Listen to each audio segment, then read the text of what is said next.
بسم الله الرحمن الرحيم.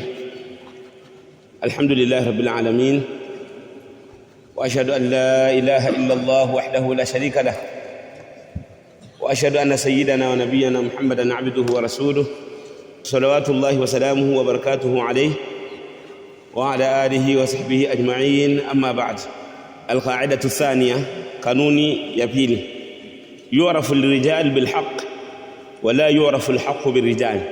يعرف الرجال بالحق، wanaume watajulikana kwa haki.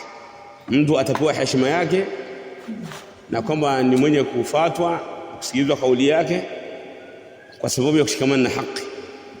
Wala yu'rafu al-haqq bir-rijal, haki yajulikani kwa watu kwamba labda akisema fulani linakuwa haki. Hapana, haki ndio mizani ya kumpima mtu kwamba huyo ni mutamassik. Sio mtu ijulikane haki kwamba fulani akisema linakuwa ni haki. Nini maana hii kanuni? Wa maana hadhi alqaida anna al-iman yusaf bitamassuk, anna al-insana yusaf bitamassuk. Mtu anasifiwa kwa kushikamana. Wa annahu min ahli sunnah, na kama yeye ni katika ahli sunnah. Wa annahu ala al-haq, na kama yeye yuko katika haki. Alladhi lam tashubuhu shay'in, ambao haijachanganyikana na vibaya vyenye kuchanganyikana navyo. Alladhi lam tashubuhu shaibatu bid'ah wal khurafa, ambao haijachanganyikana na bid'a na nini na ukhurafi. Fal alamatu dalatu alayhi, alama inayojulisha katika hilo, man tahadahu min haqqi, ni yale ambayo ameenda nayo ule msimamo aliokwenda nao wa haki. Wa hadha huwa shatul awwal, hii ndio sehemu ya kwanza katika kanuni. Wala yu'rafu al-haqqu bir-rijal, wala ifahamiki haki kwa watu, yani kupitia watu. Wal maana annahu laysa mujarrad suluk ar-rijal fi qawlin au fi'lin, kama sio mujarrad wa kupita watu katika kauli au vitendo. Huwa dalalatun ala annahu musib, kama ni dalili ya kama yeye amepatia. Bal lilhukmi ala al-aqwali wal a'mal, bali kuhukumu maneno na matendo inda salafiyin, kwa masalafi mizanani fakat, kuna mizani miwili peke yake. Mizanani fakat, ni mizani miwili peke yake. An-nass wal ijma'. An-nass wal ijma', yani ijma' al-ulama min as-sahabati ila qiyam as-sa'a. Ijma' ya ulama tokea zama za masahaba mpaka kinasimama kiyama. Al-qaidatu ath-thalitha fi al-hubb wal-bughd, wa huwa al-wala wal-bara. Fi al-hubb wal-bughd wa huwa madha, yani kuchukia, kupenda na kuchukia, ambayo ni itikadi muhimu sana katika manhaj ahli sunna wal-jamaa, ambayo inaitwa al-wala wal-bara. Inaitwa al-wala wal-bara. Fa inna kathira mimman yad'una annahum du'atun ila Allah, wengi ambao hakika wengi wanaodai kwamba wao ni maduati wa Allah, yahufun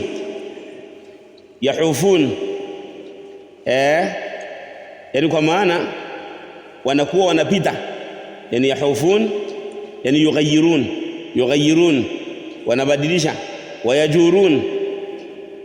Wayajurun, yani kwa maana wanapindisha au wanadhulumu. Fi maslaki al-hubb wal-bughd, wanapindisha katika maslaki ya hubb, kupenda na kuchukia. Famiyad al-hubb wal-bughd, mizani na marejeo ya kupenda na kuchukia, inda haulai, kwa hao, fil ashkhasi, ni kwa watu, kutazama watu.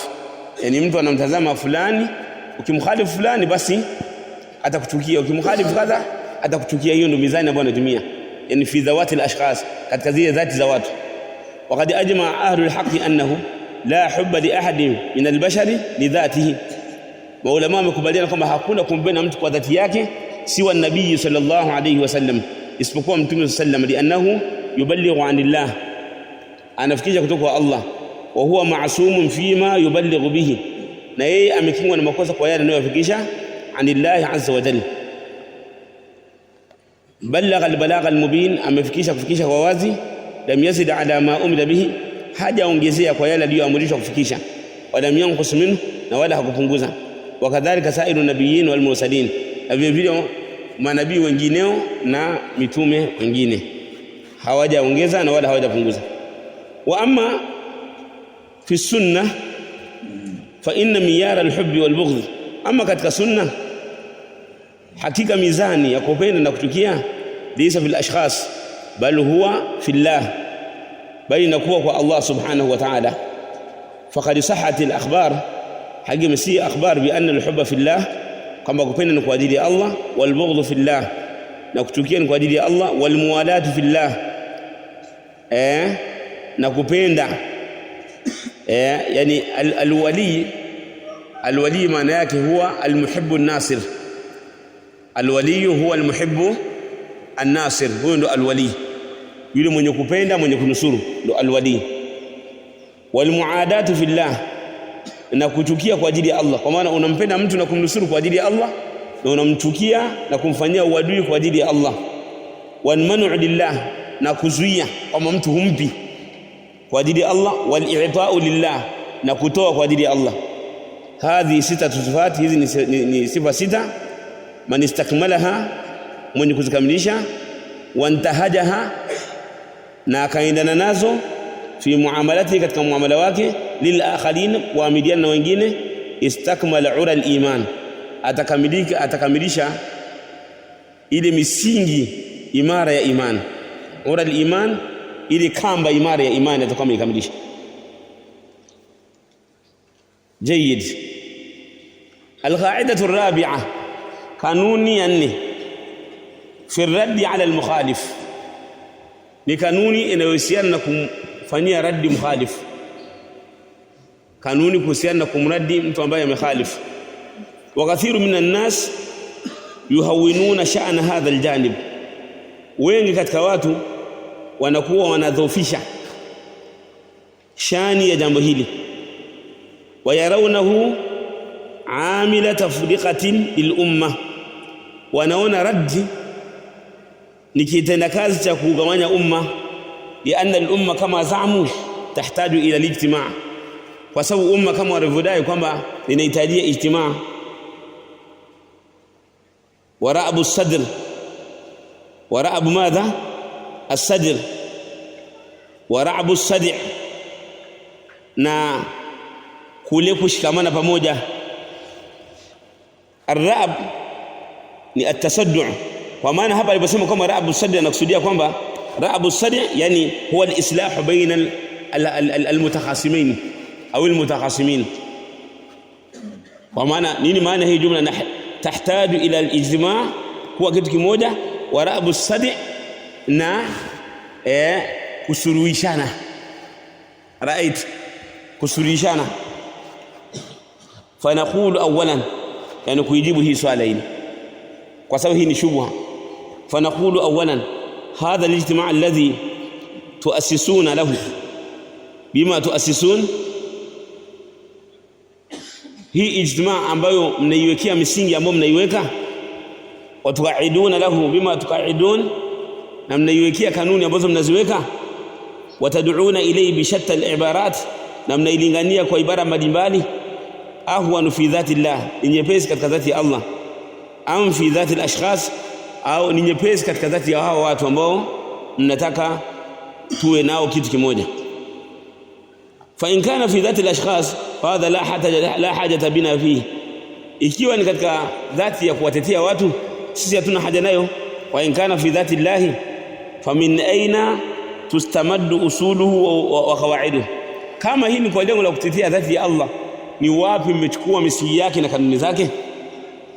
Ni sehemu gani mmechukua? Fa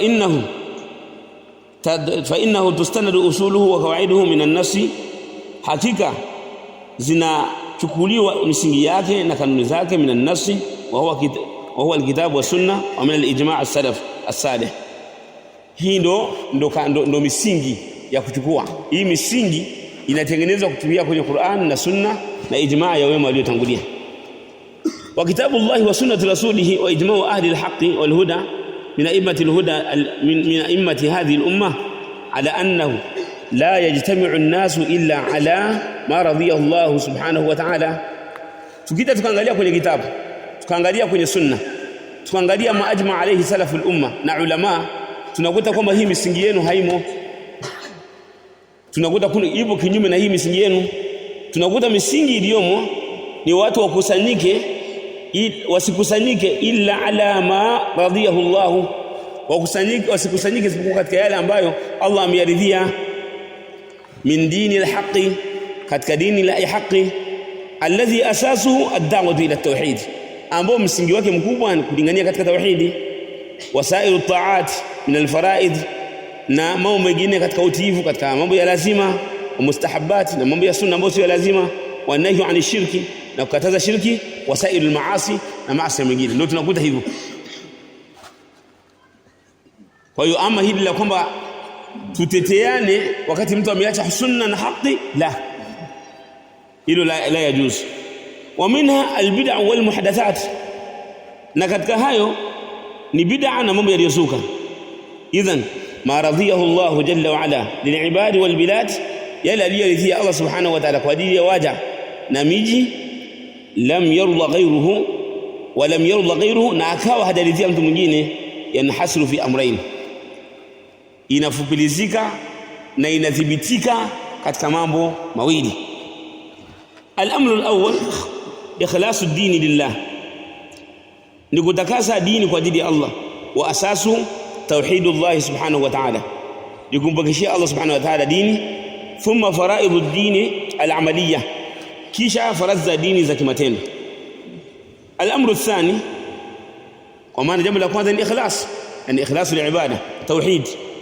Jambo la pili at-tahdhiru min kulli maghadib Allah azza wa jalla, kutahadharisha kila mambo yote ambayo Allah ameyachukia, wa masakhituhu, ndio hiyo kwamba yale yote ambayo Allah anayachukia, wa a'dham ma yu'sa Allah bihi, na jambo kubwa ambalo ameasiwa Allah, wa a'dham maghadibihi, na machukizo ya Allah yakuwa makubwa, ashirku billah.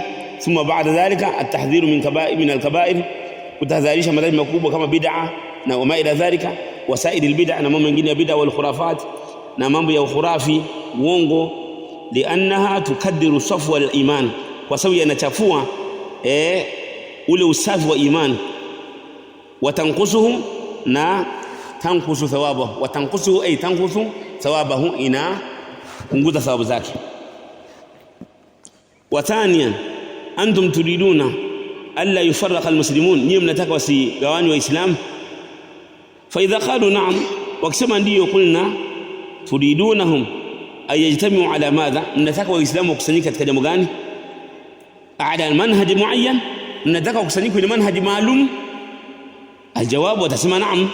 Naqul isma'u ma jaa bihi Abdullah wa rasuluhu wa Mustafa, sikilizeni aliyokuja nayo mja wa Allah na mtume wake na mteule wake, wa khaliluhu, na kipenzi chake Muhammad sallallahu alaihi wasallam. Wasataftariqu hadhihi al-umma ala 73 firqa, na utagawanyika huu umma katika makundi 70 na ngapi? 73, kulluha fi an-nar illa wahida. Qalu man hiya? Qala al-jamaa, akasema jamaa. Wa qad qaddamtu shay'an min al-kalami ala hadha al-hadith, nimetangulia kutaja, yani nimetangulia kuelezea kuhusiana na hii hadithi. Hadha ma yardahu Allah, haya ni mambo ambayo Allah anaridhia, yani Allah ameridhia shar'an wa madha wa qadaran, kwamba umma wake ufanyeje, ummati Muhammad ufanyeje, ugawanyike. Na Mtume sallallahu alaihi wasallam akasema kwamba umma utagawanyika, na kweli alwaqi kwamba umma umefanyaje, umma umegawanyika. Fa idhan aljamaa, fa idhan aljamaa, yani ilzamu aljamaa, wa hiya salafiyya الطائفة المنصورة، لسلفية لكل يقوكوكا، والفرقة الناجية، من كانوا على مثل ما كان عليه رسول الله صلى الله عليه وسلم وأصحابه، ولو تقوكوا قد كيالا ليقوانا ومتمي محمد صلى الله عليه وسلم وأصحابه. هو يأبى الله أن يجتمع الناس على غير ذلك، الله نكتاه watu kusanyika kinyume cha hili, yani Allah anataka watu kusanyika katika kitabu na nini, kitabu na sunna, sio kusanyika kwa kutazama watu kina Hasan al-Banna labda kina Said Qutb. Hapana, wale wana makosa, ni kukusanyika watu wote wakusanyike kwenye kitabu na sunna. Wa thalithan ala tarawna ya haula, hivi hamuoni enyi watu, alfurqan baina alhaq wal batil, utenganisho kati ya haki na batil. Fa in qalu la, wakisema hapana, lam yuqiruhum ahad, hakuna atakayewakubalia. liannahum la budda min furqan baina alhaq wal batil, inabidi patikane kitenganisho katika haki na batil, sawaan fil ibadat, sawa sawa katika ibadat au fil muamalat, au katika muamalat, au fi suluki shakhsi, au mwenendo wa mtu, bal fi kulli shay'in yajri baina an-nas, bal katika kila kitu ambacho kinapita kwa watu, la budda min furqan, inabidi patikane kitenganisho katika haki na batil.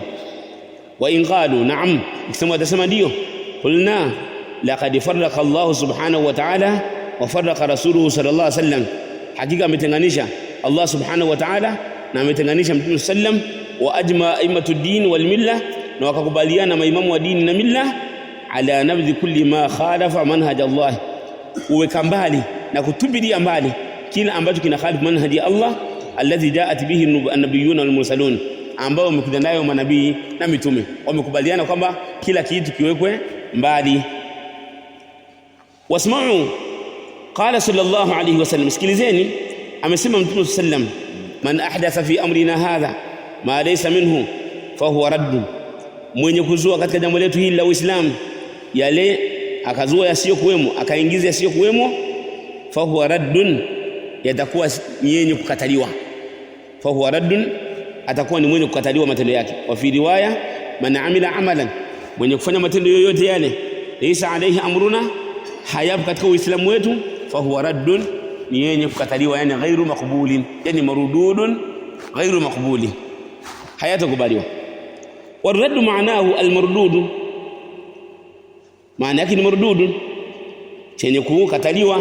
Wa makana marduda fakanahu ghairu mawjudin, kama vile hakipo, yani wewe umefanya amali haijakubaliwa na ndio maana kama vile hakuna.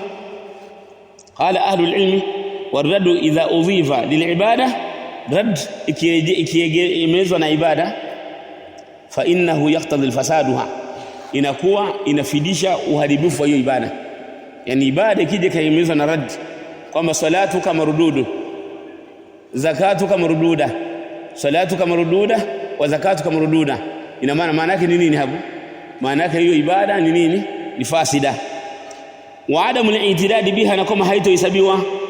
Wa idha udhifa ila al-muamala, ikiegemezwa katika muamala, fa innahu yaqtadi ilghauha, inafidisha kwamba hiyo imeachwa, yulgha, inaachwa, haifanywi kazi. Wa adam nufudhiha, na kama haitopita. Tumefahamia vizuri hapo. Hapo tunaingia katika masala gani? Ni katika masala kama rudi katika masala ya as-sihhatu wal fasad, rudi katika masala katika usul al-fiqh, as-sihhatu wal fasad, al-i'tidad fi al-ibadat wan nufudh fi al-muamalat. Ibada ambayo imekusanya masharti yake yote kamili, inaambiwa kwamba i'tudda biha, na muamala ambao umetekeleza masharti yake wanasema kwamba yunaffadh au tunaffadh. Kwa hiyo al-i'tidad fi al-ibadat wan nufudh fi madha, fi al-muamalat. Muamala ambao uko sahihi, ukiambiwa kama muamala, ukiambiwa kama ni marudud au ni rad, ina maana huyu ni fasida, kwa maana la yunaffadh au la tunaffadh hadhihi al-muamala. Na ibada ikiambiwa kwamba naam, kwamba hii ibada ni marududa, fa innaha madha la tu'taddu biha, hayasabihu, inakuwa ni fasida. Kwa baada ya kuwa sahiha inakuwa ni nini? Inakuwa ni fasida. Thumma isma'u thaniyan, kisha sikizeni mara pili, siyakunu aqwamun, kutapatikana watu, siyakunu aqwamun, watapatikana watu, yuhadithunakum bima lam tasma'u antum, watakuhadithieni yale ambao hamjasikieni nyinyi, wala abaukum, wala baba zenu, fa iyyakum wa iyyakum, ole wenu, tahadharini nao, naona tahadharini nao. Kwa hiyo nahnu lam nasma' lid-din illa ma jaa bihi al-kitab wa sunnah wa ma fahama bihi as-sahaba wa ma fahimahu as-sahaba ridwanullahi ta'ala alayhim ajma'in. Sisi tunapojua dini kwamba inachukuliwa katika Qur'an na Sunna ni yale ambayo wamefahamu masahaba wa Mtume sallallahu alaihi wasallam. Kuna maneno mazuri kwa sababu muda ni mfinyo, lakini tungesoma, lakini maana yake yaangalieni kwenye kitabu cha Sharh Sunna ya Imam al-Barbahari, kwamba jambo lolote likikujia katika masala katika ahlu zamani, katika watu wa zama zako, jambo la kwanza likimbizie katika Qur'an na Sunna, uangalie na maulama wa zamani, likiwafiki lichukue, kama halijawafiki achana nalo. Angalieni kwenye Sharh Sunna ya al-Imam al-Barbahari rahimahullahu ta'ala. Huwa inshallah mwakani tukirudi tusome hiyo Sharh Sunna, si ndivyo? Naam. ثم اسمعوا ثالثا كيش تذكرني مرة ثالث، وهو حديث العرباض بن سارية الصحيح المشهور. نون حديث العرباض بن سارية أبوني صحيح أبوني مشهور. قال أنا سمع وعظنا رسول الله صلى الله عليه وسلم موعظة، أي توعيذ متى صلى الله عليه وسلم موعظة ambayo wajidat minha alqulub, ziliogopa kwa sababu ya mawaidha hayo nyoyo. Wadharafat minha aluyun, na yakatoa machozi kutokana na mawaidha hayo macho. Faqulna ya Rasulullah kaannaha maw'idhatu muwaddi'in, kana kwamba ni mawaidhi ya mtu mwenye kuaga. Faausina, tuusie. Wa fi riwaya fabima ta'ahadu ilaina, unatuusia nini? Unatupa ahadi gani? Unatupa usia gani? Qala usikum bitaqwallah, na kuhusieni kumcha Allah, wasami' wa ta'a, na kusikia na kutii. Wa in ta'amara alaykum 'abdun, hata kama atakutawaleni mtawala kwa nguvu, hata kama atakutawaleni mtumwa kwa nguvu, tena abdun habashiyun, mtumwa wa Kihabeshi ambaye ni Mwafrika mweusi. Wa iyyakum muhdathatil umur, tahadharini na mambo yenye kuzuka. Fa innahu man ya'ish minkum, hakika atakayeishi katika nyinyi, fasayara ikhtilafan kathira, ataona ikhtilafu nyingi. Fa alaykum bi sunnati wa sunnati al-khulafa ar-rashidin al-mahdiyyin min ba'di, shikamaneni na sunna zangu na sunna za makhalifu wangu waongofu wenye kuongolewa. Tamassaku biha, shikamaneni nazo. Wa'addu 'alayha bin nawajiz, nazi umeni kwa magego.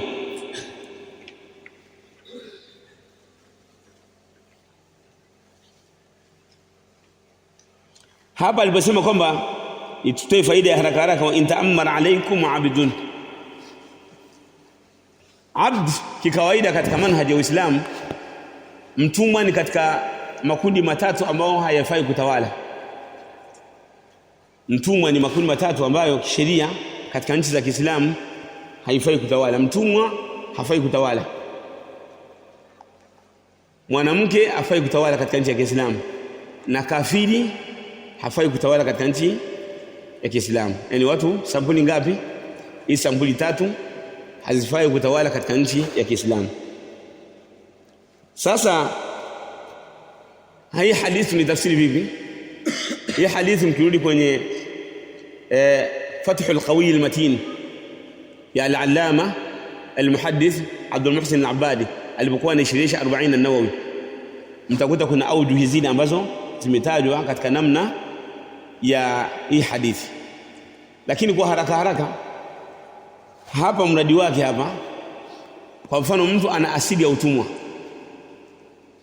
Mtu alikuwa na asili ya utumwa, baadaye akawa huru. Baadaye akawa huru, na akawa ni muungwana. Kisha baadaye akawa ametawala. Baadhi ya watu wakaibebea hapo, wakasema wa in ta'ammara alaykum 'abdun, yani ambaye asili yake alikuwa ni nani? Asili yake alikuwa ni mtumwa. Hii ni wajihi wa kwanza. Lakini wajihi wa pili, mradi wake ni at-taghallub, kwamba kweli yeye ni mtumwa, lakini wakati hamna mtawala au wakati mko katika harakati fulani, yeye akataghallab, yeye ghafla akawa mtaghallab, akajitangaza kama mimi ni mtawala, na akawa na jeshi, ana kila kitu, ambapo yoyote yule akihawili kutoka katika utiifu wake anamuua. Sasa Uislamu unatuambia kwamba huyu mtumwa wa sambuli kama hiyo, mwanamke na kafiri ambao washakuwa kama hivyo, kwamba ukidhubutu kusema kama sitaki au kama kana na kadha, damu inamwagika. Wakasema hapo isma'u lahum au isma'u lahum wa ati'u, mwasikilize mwatii, li maslahati haqqi dima, kwa maslahi ya kunini, ya kuhifadhi damu. Sisi tumeelewana mashaka wangu katika maslahi hayo, kwamba kwa sababu madhara ambayo yatatokea kwa sababu ya kuhawili kumuondoa yatakuwa ni makubwa kuliko kubaki chini yake. Kwa hiyo tutaendelea kubaki chini yake hali ya kuwa sisi ni wanyonge mpaka pale ambapo Allah subhanahu wa ta'ala atamleta mwamba atakayetusaidia kuweza kumuondoa. Tumeelewana vizuri mashaka wangu? Naam, mpaka Allah atakuletea mwamba ambaye ataweza kumuonekana mwamba, mambo yakabadilika, hali zinaweza kubadilika kama ilivyokuwa kwa Bani Israeli. Kwa Bani Israeli Firauna alikuwa anawapiga na wanyanyasa na kadha na kadha na waua. Hali kabadilika, Allah kamwangamiza Firauna.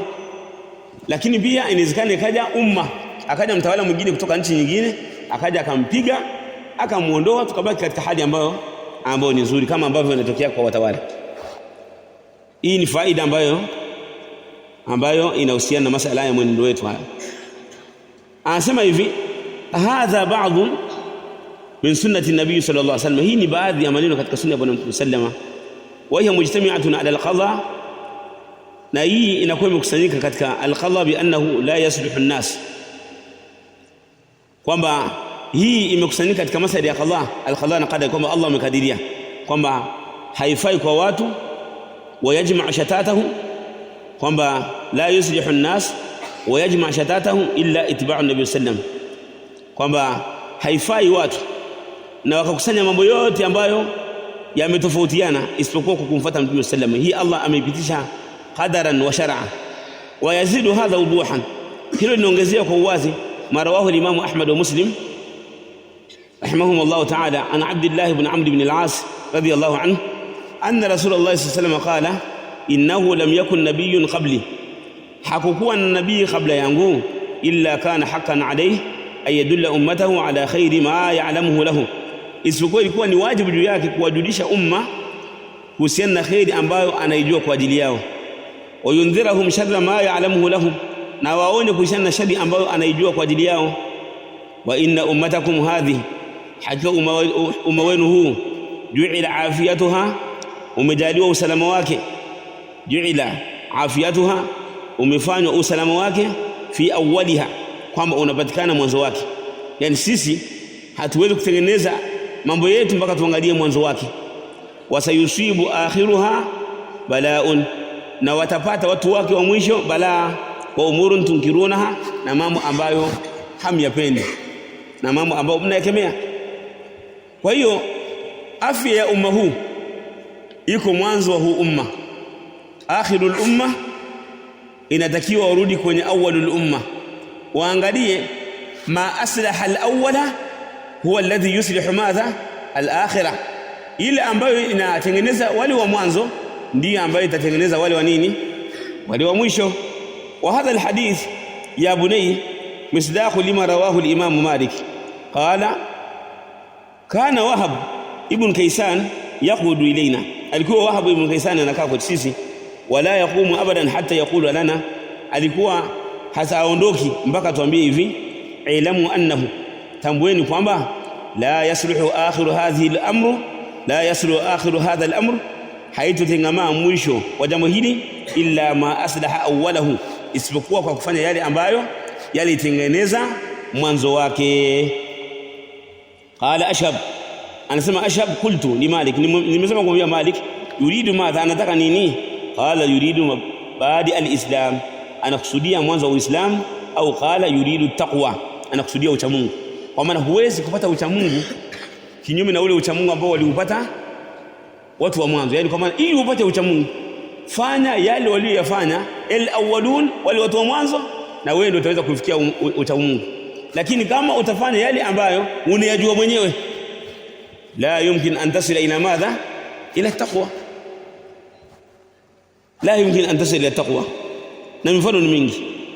Waqad tawatara an-naql an ashabi an-nabiy sallallahu ala radd al-mukhalafa, hakika nukuu zimekuwa nyingi toka kwa masahaba wa Mtume sallallahu juu ya kuradi mukhalafa, kwamba lazima mtu akikhalif tumraddi, wa illam takun bid'iyya, hata kama ule mukhalafa sio bid'a, wa illam takun mukhalafatan bid'iyatan, hata kama huo mukhalafa sio kibid'a. Wa ana dhakirun laka ba'da ma sahha, wa ana dhakirun laka ba'da ma sahha anhum, na mimi nakutajia baadhi yaliyosii kwa wao, wattaba'ahu, yani kwa wao, yani masahaba wa Mtume sallallahu alayhi wasallam ridwanullahi alayhim ajma'in, wa atba'ihim, na wafasi wao, bi ba'dhi aqwali min ba'dihim, bi ba'dhi aqwali man ba'dahu, kwa baadhi ya aqwali wale ambao wamekuja baada yao.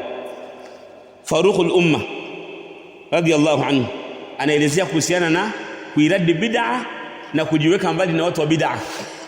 akasema iyyakum wa ashabar ra'i, iyyakum wa ashabar ra'i, tahadharini na watu wa bid'ah. Ashabar ra'i hapa mradi wake ni ahlul bid'ah, ambao yani ukitaka kuitafsiri imo useme kwamba watu wa bid'ah, au useme tahadharini na watu wa bid'ah zinazokhalifiana na sunna au zinazokhalifiana na haki. Iyyakum wa ashabar ra'i ay al-ara allati tukhalifu al-haqqa, zile rai ambazo zinakhalifiana na haki. Fa innahum a'da'u sunan, wao ni maadui wa sunna. A'ayatuhum al-ahadith ay yahfazuha, zimewachosha hadithi kuzihifadhi. Faqalu bil-ra'i, wakasema kwa rai, yani ar-ra'yu al-mukhalifa.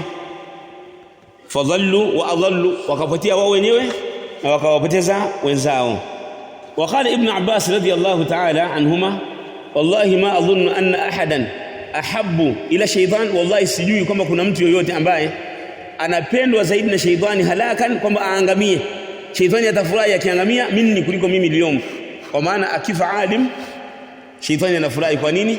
Kwa sababu zile bid'a na ule uzushi na upotevu ulivyokuwa unakuja, wanachuoni wanaosahihisha, alafu anabainisha haki. Kwa hiyo akiona amekufa shaytani anashukuru, anafurahi kwa jambo hilo. Faqila wa kayfa, kwani akasema kwa nini? Hala tahduthu albid'a fi almashriq, inazuka bid'a mashariki au almaghrib au magharibi. Fayahmiluha arrajul ilayya, anaibeba mtu anaileta kwangu. Fa idha hamalaha ilayhi, akileta kwangu, kama'tuha bisunna, naivunja vunja na ingoa kwa sunna. Faturaddu alayhi, inakataliwa kwake. Faturaddu alayhi, inakataliwa, kwa maana inarejeshwa. Qala Abdullah ibn Mas'ud radiyallahu anhu, ittabi'u wa la tabtadi'u faqad kufitum, fateni na wala msizushe, faqad kufitum, hakika mmetoshelezwa. Wa qala ash-Sha'bi rahimahullah, iyyakum wal muqayasa, iyyakum wal muqayasa, tahadharini na qiyas. Hapa ifanyie taqyidi, wal muqayasatu ma wujudi an-nas. Iyyakum wal muqayasa ay ma wujudi an-nas, ole wenu tahadharini na qiyasi pamoja na kuwepo nas, kwa sababu ikiwepo nas hamna haja qiyas. Tumeona vizuri hapo kama tulivyosoma kwenye usulu al-fiqh, kwa qiyas tunaifanya pale ambapo hamna nas. Kama kuna nas haifai mtu kufanya nini? Kufanya qiyas. Kwa mfano mathalan kuna masala yanafanana, almas'alatani almutashabihatani, masala mawili yenye kufanana, lakini haya masala mawili kilahuma mahkumun alayhima, yote yamehukumiwa. Masala haya yana hukumu na haya yana hukumu, lakini tukiangalia illa ni moja. Haifai kufanya kiasi kwa haya masala yote mawili. Inatakiwa tuchukue nini? Tuchukue hukumu ya kila masala ambayo imekuja katika kitabu au sunna. Lakini kuna masala illa inafanana masala mengine, masala mmoja ni mahkumun alaiha na mengine ghairu mahkumin alaiha. Kwa hiyo yale ambayo ghairu mahkumin alaiha tunayafanyia qiyas katika yale ambayo ni mahkumu madhan, mahkumun alaiha. Kwa nini? Kwa sababu hakuna nasu ya haya masala ambayo imetoa hukumu yake. Kwa hiyo iyyakum wal muqayasa ay al-qiyas ma'a wujudi madha an-nas. Huwa alladhi nafsi biyadihi, na hapa kwa yule ambaye nafsi yangu katika mikono yake, la in akhadtum bil qiyas, ikiwa mtaichukua qiyas pamoja na kuwepo nasu, la tuhillunna al-haram, mtahalalisha haram, wala tuharrimunna al-halal, na mtahalalisha halali, mtaharamisha halali, mtaharamisha haramu na mtahalalisha nini? Halali. Fama balaghakum amman hafidha min ashabi Muhammad sallam, yale ambayo yamekufikieni katika yale ambayo mimma hufidha, katika amman hufidha au amman hafidha, kutoka yule ambaye amehifadhi min ashabi Muhammad, toka masahaba wa Mtume Muhammad sallallahu alaihi wasallam radiyallahu anhum ajma'in, fakhudhu bihi, yachukueni, au qala fahfadhu, yahifadhini.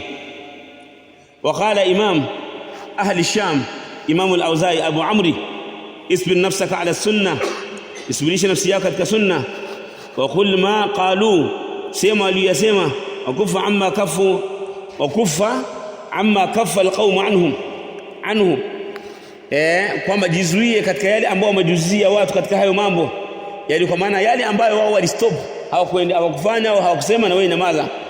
Wasluku sabila salafika salih, fata njia ya wema wako waliotangulia, fa innahu yasawa kama wasi'ahum, hakika inakutosha yale ambayo yamewatosha wao. Fabana bihadha anna ashaba nabiyikum sallallahu alayhi wasallam, ikadhihirika katika hilo kama masahaba wa mtume sallallahu alayhi wasallam wa tabi'ina wa man ba'dahum, na wale waliokuja baada yao, muttafiqun, wamekubaliana ala raddi kulli ma yukhalifu sunnata rasulillahi sallallahu alayhi wasallam, kuyarejesha na kuyakataa na kuyaweka pembeni kila ambacho kina khalifu kauli sunna ya bwana mtume sallallahu alayhi wasallam. Wa uswatuhum fi dhalik, na kigezo chao katika hilo ni nabiyukum sallallahu alayhi wasallam, ni mtume wenu sallallahu alayhi wasallam. Faqad radda lil mukhalafati raddan qawiyya, alikataa mikhalafa na kuirudi, akairudi kwa nguvu. Wasajran shadidan, na akaikemea sana. Yaj'al man sami'ahu, inamfanya yule mwenye kusikia. Yaj'al man sami'ahu wa kana lahu qalbun, inamfanya yule mwenye kusikia na akawa na moyo. Wa kana dha basiratin, na akawa na utambuzi na ilmu. Yanzajir, anakuwa ni mwenye kukemeka anil mukhalafati, kutokana na mukhalafa wake, anaonyeka kutokana na ule mukhalafa wake. Lamma kharaja ila Thaqif wa Hawazin, mtume alipotoka katika vita ya Thaqif na Hawazin baada ya fath Makkah, mara sallallahu alayhi wasallam bisidratin ya'kufu almushrikin indaha, mtume sallallahu alayhi wasallam alipita katika mti wa mkunazi ambao washirikina walikuwa wanafanya itikafu katika sehemu hiyo. Wayadunutuna biha asilahatahum, na wanakuwa wananinginiza silaha zao kwa lengo la kupata baraka. Yuqalu lahu dhatu anwati, huo mti unaitwa ni dhatu anwati, yani dhatu ta'liqin, ni mtu wa kuninginiza silaha zao ili wapate nini? Ili zipate baraka. Faqala alhudatha, wakasema wale waislamu wapya. Faqala alhudatha, wakasema waislamu wapya ambao hawakuwa na muda mrefu kuingia katika Uislamu, ya Rasulullah, ewe mtume wa Allah, ij'al lana dhata anwatin kama lahum dhatu anwatin, tupe sisi mti wa kuninginiza kama vile wale washirikina walivyokuwa na mtu wa kuninginiza, ili na sisi tuninginize silaha zetu zipate baraka kama wao ambavyo wananinginiza silaha zao zinapata baraka. Faqala sallallahu alayhi wasallam, Allahu akbar innaha sunan, mtume akasema Allahu akbar, hakika ni mwenendo.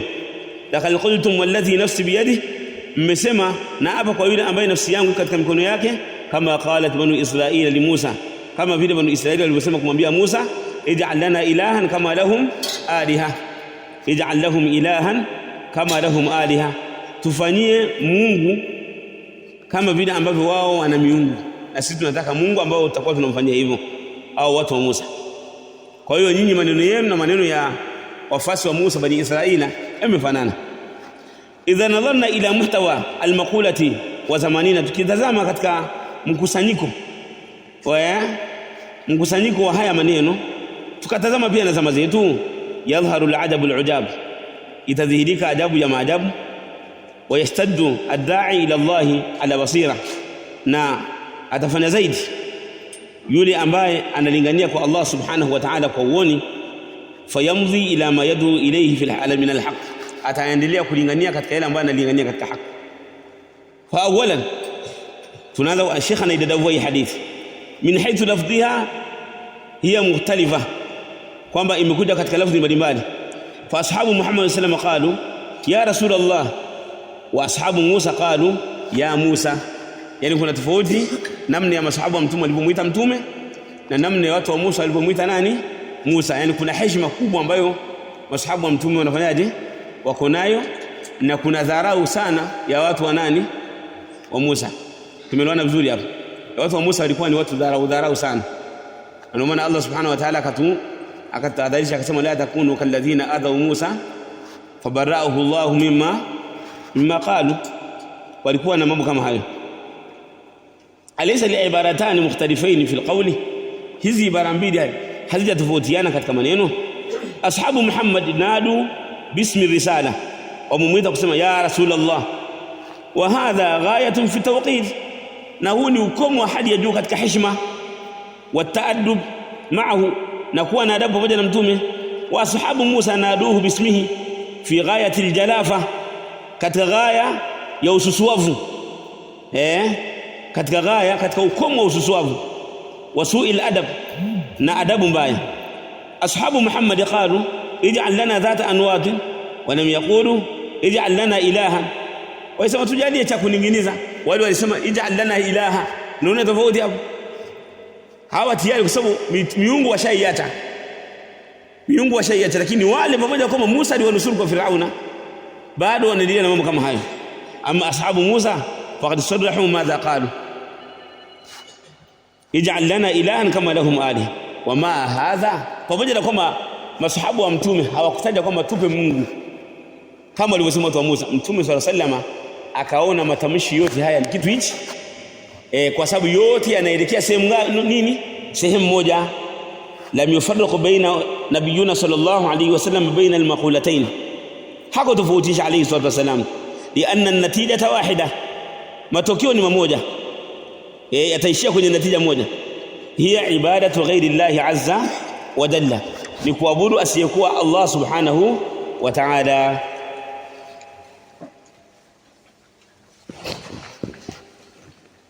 Ama min haythu zaman, kwa maana pale ngoja tuistaji kwanza hii min haythu zaman.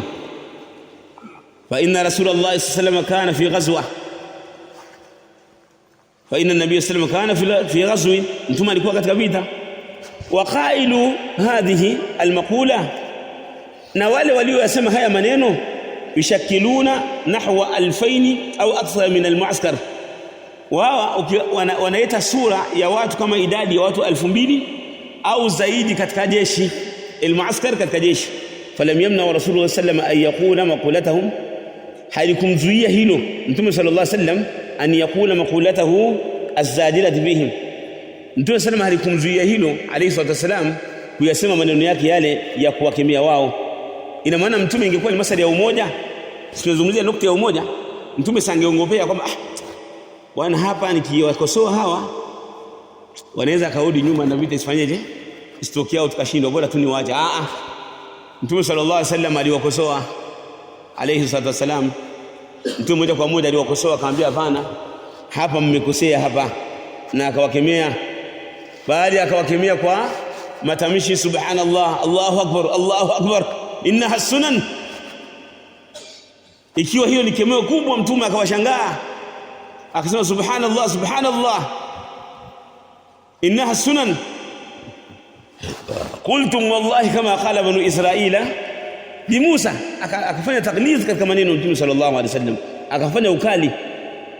Liannahum law kanat minhu sallallahu alaihi wasallam mujamala, kwa sababu mtume sallallahu alaihi wasallam angefanya mujamala, akawapaka mafuta, akawafanyia ulaini, wa hasha sallallahu alaihi wasallam, na haiwezekani kwa mtume sallallahu alaihi wasallam akafanya hivyo. Martada'u amma qulati, wasingeonyeka katika mazungumzo yao hayo. Wala dhahabu ma'a al-ghazwi, wala dhahabu ma'a al-ghazwi wa hum fi nufusihim shay'un min ash-shirki, wangeondoka pamoja na hiyo vita wakiwa na kitu katika nini? Katika shirki. Walau annahum dhahabu wa hum ya'takiduna dhalik, lao kama wao wangeenda vitani hali ya kuwa walitakidino kabla ayaktaliahu min qulubihim, kabla ya kulingoa na kulitoa katika nafsi zao. Fa in intasaru lam yakun intisarahum intisara islami, kama watashinda hawatakuwa ushindi wao ndio ushindi wa Kiislamu. Aani binisbati lihadha aladad alqalil, kwa nisba ya hii idadi ndogo, hadhihi almaqula, ya haya maneno. Walau mata ahadu min ashabi hadhihi almaqula, lau kama angekufa yoyote katika watu wa maneno haya, mata ala madha, ala alkufr, angekuwa kwa ni kafiri, kwa sababu anaitakidi Mungu mwingine kinyume na Allah subhanahu wa ta'ala. Fazajarahum nabiy sallallahu alaihi wasallam, mtume akawa amekemewa alayhi salatu wasalam, hadha zajr, kemeo hili, alladhi sami'tum, ambao mlisikia, zajran, kemeo ambalo iqtara rasibatan, ambao mtume sallallahu alaihi wasallam ameondoa kitu kilichothibiti, yani rasibatan ay thabitatan wa baqiyatan, kingoa kitu ambacho kilikuwa kimebakia, yani basibata shirki min alqulub, kile ambacho kilikuwa kimebakia katika shirki katika nyoyo zao, kwa sababu wao hawana muda mrefu wamefanyaje, wameingia katika Uislamu. Wajitasaha minhu, na akawa Mtume sallallahu alayhi wasallam amekingoa katika ile asili. Walam yakul nahnu fi ghazwin, hakusema sisi tuko vitani, wa fi harbi ma'a aduwin, katika vita pamoja na adui. Wa haula yashakiluna sulusa almuaskari takriban, na hawa ni sehemu labda ni moja ya sita katika jeshi.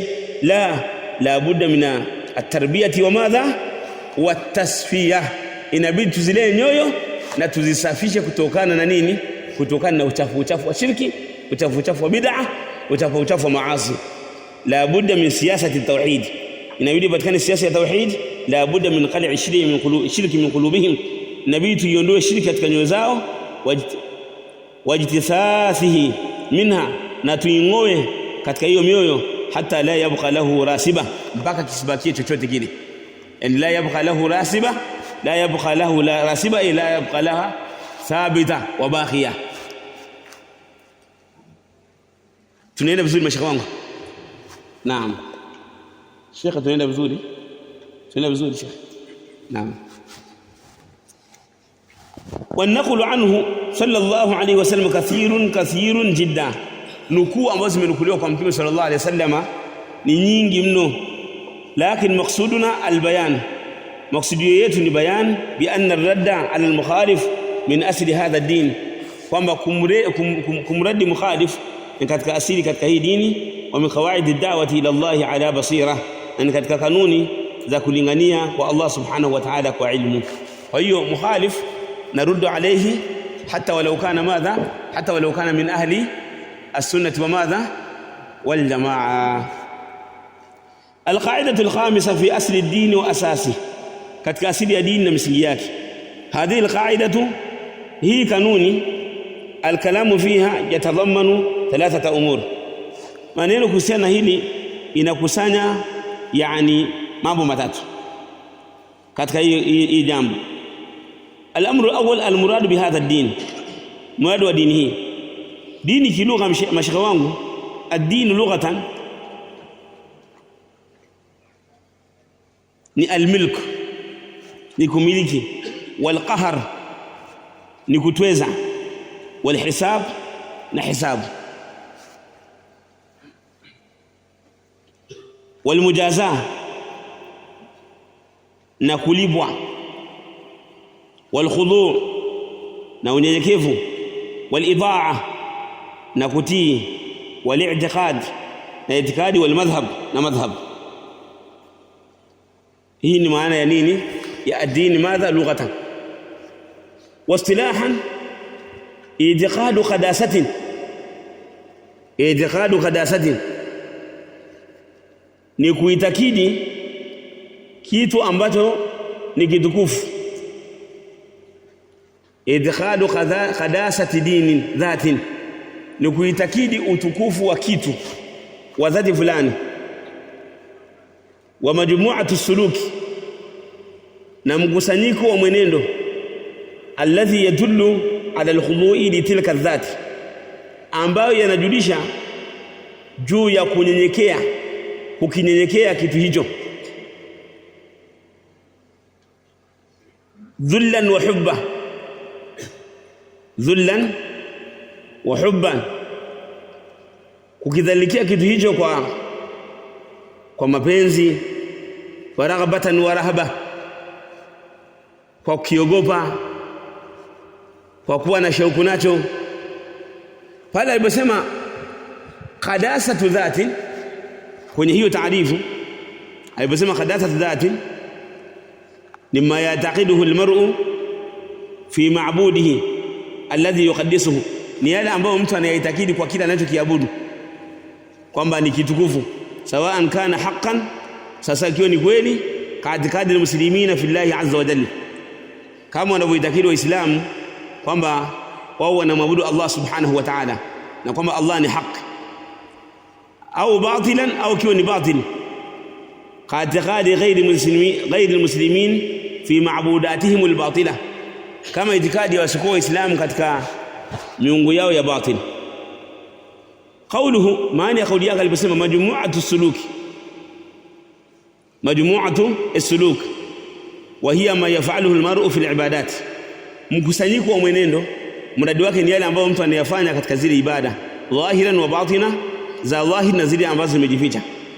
Qawluhu dhullan wa hubba, kwa kujidhalilisha au kwa kupenda. Fi bayani al-hal, fi bayani lihali al-abid, hapa anabainisha yule mtu ambaye anafanya ibada fi ibadati, katika ibada zake, kwamba ataifanya hali ya kuwa ni anajidhalilikia kwa kile kitu au anakinyenyekea hiyo dhati au wama ila dhalika, na mambo kama mfano wa mambo hayo.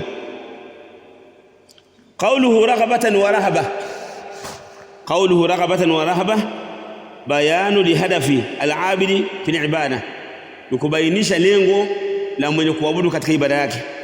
Wa huwa imma raghbatan au rahaba, mtu anaabudu ibada, anaabudu kile anachokiabudu akiwa na shauku nacho na yale ambayo atalipwa, au akiwa anaogopa zile adhabu ambazo ataadhibiwa, au maanahuma, au maana zake zote kwa pamoja. Hiyo ndiyo maana ya ad-din madha lughatan wa madha wastilaha. Sheikh anasema al-amru au al-muradu bihadha ad-din fa innahu la yansarifu indana illa ila din al-islam. Hii ni shar'an alladhi jaa bihi jami'u an-nabiyyin wal mursalin alayhim salatu wassalam, wa la yuradu bihi al-ma'na al-lughawi ambao tumetoka kuitaja, alladhi huwa at-ta'a au al-khudu' au at-tadhallul au al-jazaa, bal yuradu bihi al-ma'na ash-shar'i wa huwa dinullah alladhi ma bu'itha nabiyyun wala rasulun illa bihi wa huwa dinul islam, ambao hakutumwa nabii yoyote wala rasul isipokuwa kwa dini ya Uislamu. Kwa hiyo falislam huwa alistislam lillahi bitawhid, ni kujisalimisha kwa Allah subhanahu wa ta'ala kwa tauhid, kwa maana kinyume chake ni shirki, kinyume chake ni kibri. Kibri, mtu mwenye kibri hajisalimishi, anatakabbar. Wal inqiyadu lahu bitta'ah, na kuwa ni mwenye kufuata Allah subhanahu wa ta'ala kwa kumtii. Wal bara'atu min ash-shirki wa ahlihi, na kujiweka mbali na shirki na watu wake. Hadha huwa dinul haqq wa hadha huwa alladhi radiyahu Allah subhanahu wa ta'ala lithaqalaini al-jinn wal ins, na hii ndiyo ambayo Allah ameridhia kwa ajili ya vizito viwili, majini na watu. Sasa kila nabii alikuja kulingania dini. Kwa hadi hiyo tunapata kwamba ad-dinu al-islam lahu ma'nayan. Al-islam lahu madha? Lahu ma'nayan, lahu ma'nan khas wa lahu ma'nan 'am. Al-ma'na al-'am lil-islam huwa kullu shari'atin nazala da'a bihi, huwa kullu shari'atin da'a biha nabiyyun min anbiya'i Allahi 'azza wa jalla, min 'indi Allahi 'azza wa jalla. Uislamu kwa maana ya am, maana ya kuenea, ni kila sheria aliyokuja nayo nabii na kuilingania kutoka kwa Allah subhanahu wa ta'ala. Hii ni Uislamu kwa maana nini? Al-ma'na al-'am. Wal-islam bil-ma'na al-khas huwa ad-din alladhi jaa bihi Muhammadun sallallahu alayhi wa sallam, wa huwa ad-din alladhi la yuqbalu min 'abdin dinun siwa, na ndio dini ambayo mtu hata kubaliwa kinyume na dini hii, kwa sababu baada ya kuja kwa Mtume sallallahu alayhi wasallam hakuna dini yoyote ile ambayo inakubaliwa. Dini ya Mtume inafuta dini zote ambazo zimepita. Al-amru ath-thalith fi asli hadha ad-din, katika asili ya hii dini, ad-din alladhi ma radiya Allahu lil-ibad, dini ambayo Allah subhanahu wa ta'ala hakuiridhia kwa ajili ya waja, wala lilbilad, wala kwa ajili ya miji, siwahu, kinyume chake, lahu aslun yambani alayhi, ina asili ambayo inajengewa juu yake.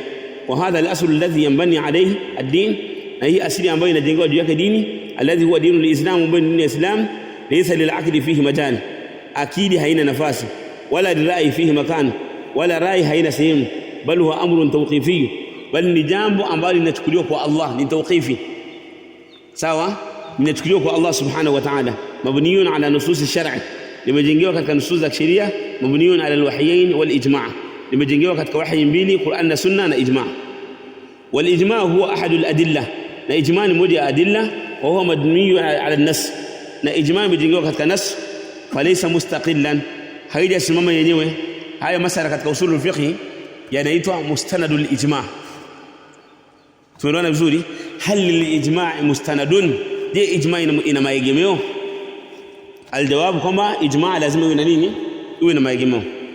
Yani kwa mfano mathalan ijma' namna ilivyo, ijma' si kwamba watu wanakusanyika kama hivi tulivyokusanyika msikitini afu wanakaa wanakubaliana. Hapana.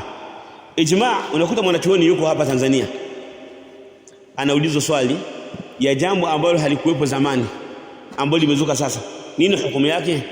Anasema ni halali. Wanaenda Misri, wanamuuliza mwanachuoni mwingine, nini hukumu yake? Anasema halali. Sham anaulizwa, anasema halali. Jaziratul Arabia anaulizwa, anasema halali. Anaenda Iraq, anaulizwa, anasema halali. Anaulizwa Yaman, anasema halali. Maulama wote alulama fi jamii al-amsar wote wanaulizwa kwa siku moja, na wote wanajibu jibu hili moja. Wanasema kwamba ajma'ul ulama ala dhalika, wanachuoni wakubaliana katika hilo. Hiyo ndio maana ya nini? Ndio maana ya ijma'. Lakini wale wakati wanasema kwamba ni halali, wakati wanasema kwamba ni halali ni kwamba wamefanya imma qiyasi au wametumia ijtihadi madima kupitia zile nasu au kwa kufananisha na zile nasu katika masaili ambayo tayari sheria ishayahukumu, na wao wakafanya hivyo, wakatumia vitenda kazi vya ilmu, wakawa wametoa nini? Wakawa wametoa ile hukumu ya sheria. Kwa hiyo ijma' ni dalili ambayo inahitajia kitabu na sunna. Faqad qarrara al-a'imma anna al-ijma' la budda an yastanida ila nass, kama inabidi iegemee katika nasu. Faqad yakunu aya, inawezekana hiyo nasu ikawa ni aya, waqad yakunu hadithan, waqad yakunu al-hadith dha'ifan, na kana hadithi kana dhaifu, waqad yakunu sahihan. Fa in kanat as-sunnatu allati qama 'alayha al-ijma', ikiwa sunna ambayo imesimamisha ijma' min sahihi ma jaa an nabii sallallahu katika sahihi alikuja nabii sallallahu, fal ijma' yuakkid hadha an-nass wa yuqawwi, ijma' inakuwa inaikokoteza ile nasu na inaipa nguvu. Fa yakunu al-hukmu thabitan bi dalilain, hukumu inakuwa imethibiti kwa dalili ya nasu na ijma'. Nini maana haya maneno?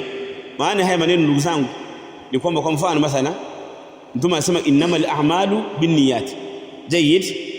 Wakaja wao maulama wakasema hivi, hakuna matendo yanayokubaliwa isipokuwa kwa nia, kama alivyosema Mtume.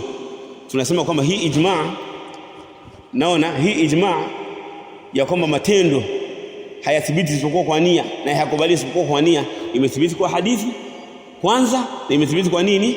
Kwa ijma'. Kwa hiyo ijma' inakuja kusaidia kwamba jambo hili halina ihtimali, linakubalika moja kwa moja, inakuja kukokoteza. Sawa? Naam. Na ndio utakuta kwa mfano kama Shafi'ia wao wakiwa wanazungumzia masala haya ambayo yana nasu na ijma', huwa wanasema hivi, wa mashru'iyyati hadhihi almas'ala qabla alijma' qawluhu ta'ala. Ndio wanasemaga hivi Shafi'ia wanadika sana katika mambo. Tumeelewana vizuri mashaka wangu? Shafi'ia wanadika sana. Wa mustanadu hadhihi almas'ala qabla alijma' hadithu an-nabii sallallahu alayhi, kama watakwambia haya masala hata kama ajma' alayha alulama, lakini kuna nasu imefanyaje, imetangulia imma katika Qur'an au katika nini, au katika sunna. Kwa hiyo anasema huma an-nass wal ijma', ni nasu na ijma'. Wa in kana al-hadith dha'ifan au nassan ghayru ma'rufin, au ni nasu isiyojulikana, fa al-ijma' hujjatun bi nafsihi, ijma' ni hujja katika nafsi yake. Wala yubhadu an dalilihi, hawezi hatutafuta tena katika dalili yake. Ikiwa maulama washafanya ijma', hamna haja kutafuta dalili. لأن الأمة كما قال النبي صلى الله عليه وسلم لا تجتمع على ضلالة، وسو أمة نمع علماء وأمه hawawezi kukubaliana katika upotevu. وأذكر كلمة لشيخ الإسلام محمد بن عبد الوهاب رحمه الله تعالى قال: المسألة الأولى العلم، مسألة ya kwanza العلم، وهو معرفة العبد ربه، نوني kujua mja Mola wake wa nabiyahu na mtume wake, wa maarifatu dini al-islami bil adilla, na kujua dini ya Uislamu kwa dalili. Idhan dini al-islam la budda fihi min ad-dalili alladhi yadullu ala anna hadha al-amal mashru'un. Dini ya Uislamu inabidi ipatikane dalili ambayo itajulisha kwamba hii amal imewekwa na sheria. Wa min huna qarrara ulama al-usul, wamekalimu ulama usul anna al-asl fi al-ibadat al-hadr, kama asili katika ibadati ni haram illa binafsin, isipokuwa kwa nasu, liannaha tawqifiyya, kwa sababu nasu inakuwa ni tawqifiyya, haina ijtihadi ndani yake. Aqul, anasema Sheikh Ubaidi, ninasema aslu ad-dini wa asasuhu amran. Al-amru al-awwal ad-da'watu ila ibadati Allah wahdahu. Asili ya dini ya kwanza ni kulingania katika dini ya Allah na kulingania katika ibada zake peke yake. Watahdidhu ala dhalik, na kuhimiza katika hilo. Walmuwalatu fihi, na kupenda kwa ajili yake. Watakfiru man taraka, na kuwakufurisha wale ambao wameliacha hilo. Wa hadha maana qawlihi ta'ala wa man yakfur bit-taghut. Haya maneno ya Sheikh Ubaid yanakuja kwa maana ya Allah subhanahu wa ta'ala aliposema, na mwenye kuikufuru taghut wa yu'min billah, na kumwamini Allah subhanahu wa ta'ala, faqad istamsaka bil urwati al-wuthqa, huyu ameshikamana na kamba imara. Al-amru athani al-indhar, kukemea, kuonya. Watahdhiru min ash-shirki fi ibadati Allah, watadhaita watu na shiriki kutokana na kumwabudu asiyekuwa Allah katika ibada za Allah. Wataqlid fi dhalik wal muadaa fi, na kukemea katika hilo, kuteza katika hilo na kulikemea. Watakfiru man fa'alahu, na kwa kufurisha wale wenye kulifanya. Waqad dalla ala hadhihi al-qaida bi aslaini, umejulisha juu ya hii kanuni kwa asili mbili: alkitabu wa sunna wal ijma', wa ijma'u a'immati ad-din, na makubaliano ya maimamu wa dini almu'tabarin ambao wanazingatiwa. Qala al-haqq jalla wa ala, wama arsalna min qablika min rasulin, hatujatuma kabla yako ewe Muhammad sallallahu alaihi wasallam mtume yoyote, illa nuhi ilayhi, isipokuwa tunampa wahyi, tunamfunulia wahyi kwake, annahu la ilaha illa ana fa'budun, kwamba hakuna mwenye kuabudiwa kwa haki isipokuwa mimi, yani Allah, fa'budun, niabuduni mimi. Wa qala jalla wa ala, wa laqad ba'athna fi kulli ummatin rasula an i'budu Allah wajtanibu at-taghut. Wa qala jalla jalaluhu fima qassahu alayna fi kitabihi an anbiya'ihi, kwa yale ambayo amesimulia katika kitabu chake toka mtume wake Nuh na Hud na Salih na wengineo, min al-mustafain al-akhyar, katika wale waliochaguliwa ambao ni wabora, alayhi salatu wasalam. Ya qaumi ibudu Allah ma lakum min ilahin ghayruh, mitume wote walikuwa wakimwambia watu wao mwanzo kabisa, muabuduni Allah, hamna Mungu kinyume cha Allah subhanahu wa ta'ala. Wa qala jalla jalaluhu, wa qala rabbuka alla ta'budu illa iyyah. Fahadhihi al-ayat wa ma fi ma'naha nasun sarihun fi amrayn, hizi aya na yale yaliokuwa katika maana yake ni matamshi, ni dalili ya wazi katika mambo mawili. Al-amru al-awwal wujubu al-ikhlas, wujubu ikhlas ad-din lillah. In shi'ta faqul wujubu ikhlas al-ibadati lillah, wajibu wa kutakasa ibada kwa ajili ya Allah. Al-amru ath-thani an-nahyu 'an ash-shirk billahi jalla jalaluhu, wa kitabu rabbina yazkharu bil ayat, na kitabu cha Mola wetu imetaja aya nyingi, imenyanyua aya nyingi fi hadha albab, katika mlango. Wa hadhi hikmatun adhima, na hii ni hikma kubwa. Wa qa'idatun jalila, na kanuni tukufu. Fi tarbiyati alibad, katika kuwalea waja. Auhaha Allah subhanahu wa ta'ala ila kulli nabiyyin, Allah ameufunua katika kwa kila nabii. Wa ballaghaha kullu nabiyyin ila qaumi, kila nabii akaifikisha kwa watu wake. Walam yazid ala dhalik walam yanqus, hakuzidisha katika hilo na wala hakupunguza. Warabitu baina hadain al-amrayn, na mafungamano kati ya hizi haya mambo mawili. Wal ilmu inda Allah, na ilmu kutoka Allah, annahu la tastaqimu ibadatu Allah, haziwezi kunyoka ibada za Allah, kumwabudu Allah, wa in kanat fi nafsiha khalisa, hata kama katika nafsi zake zimetakaswa, hatta yujanibu almar'u ashirka billah, mpaka ajiweke mbali mja na shirki ya Allah. Kad yakunu almar'u muwahhidan, inawezekana mtu akawa na tauhidi fi ibadati muayyana, katika ibada maalum, au fi ibadati, au katika baadhi ibada mbalimbali fulani, lakini mushrikun fi ba'dihha, lakini akawa ni mushrikina katika baadhi yake. hadha min jiha, hii ni kwa upande wa min jihatin thaniya annahu ma kanat almufadalatu wal musarama, ma kanat almufasala, yale ambayo yalitokea, ma kanat, yale yaliyotokea, almufasala, kule kutengana, wal musarama, na kule kupigana, muqata'a, almuqata'a na almusarama ni maana yote ni almufasala wal musarama baina an-nabiyyin wal mursalin wa umamihim, kule kupigana, mapigano, kukatana, kutengana kati ya mitume na manabii pamoja na nani walipotengana na watu wao. Kitu gani ambacho kilisababisha watengane na wapigane? Kitu gani ambacho kilisababisha vita ya Uhud na Badr na Ahzab? Kitu gani?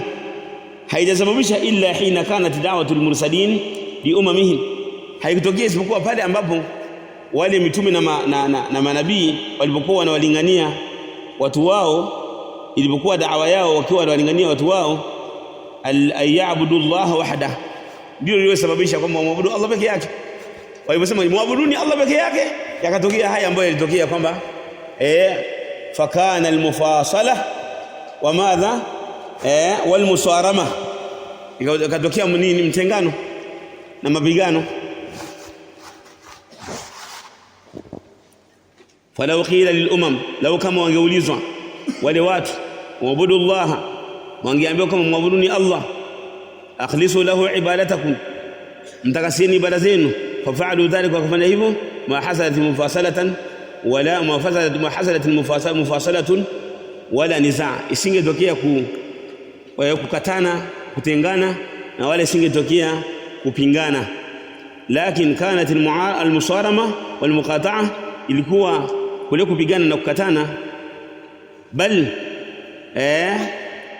kanat almusaramatu walmuqata'atu bal wa hazzul arruus, na kukata vichwa, wa hazzul ruus, na kukata vichwa, wa mastahalla nabiyuna wal mursaluna dimaa almuadilin, na yale ambao walihalalisha mitume na manabii damu za watu waliokaidi, almuanidin wa kaidi, wa amwalihim, na mali zao, illa hinama tanakarat al-umam litawhid, pale ambapo walikataa umma kuifuata tauhid. Hapo ikabidi sasa, hapo lazima tupigane na nyinyi, nyinyi mtatupiga na sisi tunafanyaje? Na sisi tunawapiga.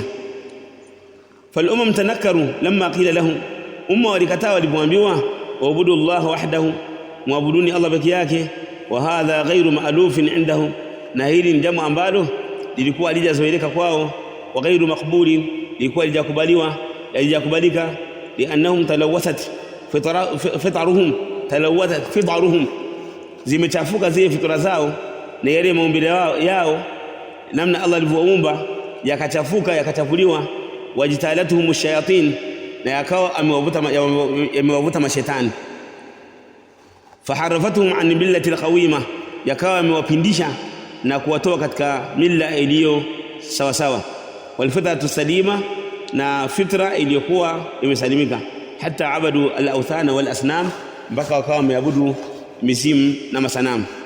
Qala subhanahu wa ta'ala, amesema Allah subhanahu wa ta'ala, lam yarid an ya'budu ghayrahu, lam yarid an ya'budu ghayrahu li'annahu huwa wahdahu almustahiq lil'ibada, kwamba Allah subhanahu wa ta'ala hakukubali, lam yarid, hakubali, yani lam yaqbal an yu'bada ghayruhum, lam yarid an yuqbala ghayruhum, Allah hakutaka, hakukubali aabudiwa sio kwa yeye Allah, kwa sababu yeye peke yake mustahiqun bil ibada, ndiye anayestahili kwa haki kuabudiwa. Fa Quraysh kanat lahum ibadat fil jahiliya, ma Quraysh walikuwa na ibada katika jahiliya, kanu yaatakiduna wa kanu yahujjun, walikuwa na itakidi, walikuwa na hiji, wa kanu yatasaddaqun, wa kanu yasumun ashura, walikuwa wanatoa sadaqa, wanafunga ashura. Fa kulluha ma qabilaha Allah haja yakubali yote haya, minhum kwa wao, limadha, liannahum la ma'budu bihaqqin illa Allah, hakuna mwenye kuabudiwa kwa haki isipokuwa Allah. Wa qad hadhara Allah subhanahu wa ta'ala al-ibada min ash-shirk, Allah subhanahu wa ta'ala amewatahadharisha waja kuabudu shirki, kushirikisha. Lam yaktafi mujarrad an-nahi, hakutosheka katika mujarrad wa kukataza. Fatara kana at-tahdhir bi'adami maghfirati shirk liman mata alayhi, ilikuwa yani kutahadharisha ni kwamba watu yani bi'adami maghfirati shirk, kwamba shirki haitosamehewa, hakuna kusamehewa shirki kwa yule ambaye amekufa hali ya kuwa ni mshirikina. Inna Allah la yaghfiru yushraka bihi wa yaghfiru ma duna dhalika liman yasha, hakika Allah subhanahu wa ta'ala hasamehi kushirikishwa kwa chochote hata kama ni kidogo, na anasamehe kwa madhambi yaliyokuwa chini ya shirki kwa yule anemtaka.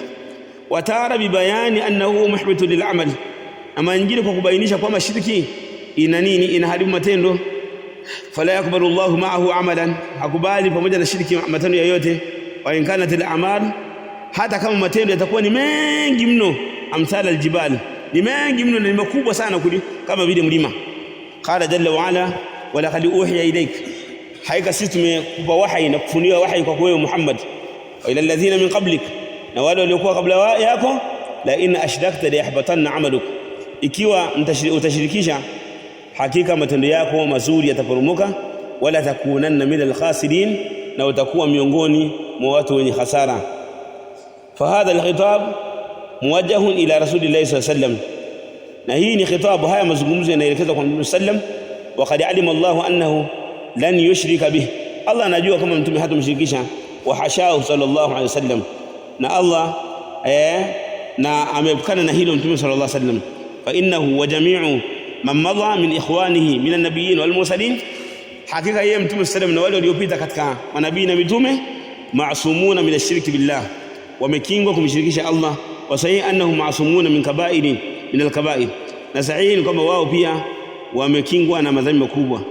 Wakadhalika min saghaid al-hassa, na vile katika yale madhambi madogo ambayo na min saghaid al-hassa, na yale madhambi madogo. As-saghaid al-hassa ni madhambi madogo.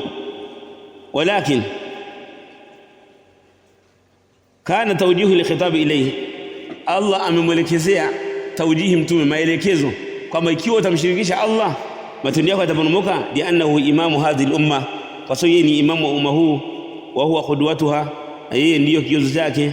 Wa huwa al-muballigh laha, ndiye ambaye anafikisha ma arada Allah, anayataka Allah minha, katika hayo hiyo sheria, min shar'ihi, katika sheria yake Allah subhanahu wa ta'ala. Wa amma min as-sunnah, fakama anna kitab Allah azza wa jalla, kama ambavyo kitabu cha Allah subhanahu wa ta'ala yazhar, kinanyanyua na kinaeneza ujuba ikhlasi dini lah, wajibu wa kutakasa dini kwa ajili ya Allah, wal ibadati lahu, na kumwabudu, wa tahdhir min ash-shirk billah. Fakadhalika sunnatu rasulillah sallallahu qad tawatarat bihadha al-amr, zimekuja kwa wingi kwa jambo hilo, tawaturan ma'nawiyya, zikaja kwa mutawatirul ma'nawi. Yujibu al-ilma al-yaqini, inawajibisha elimu ya yaqini, ma'a al-amal, pamoja na matendo, kama kufanyia kazi.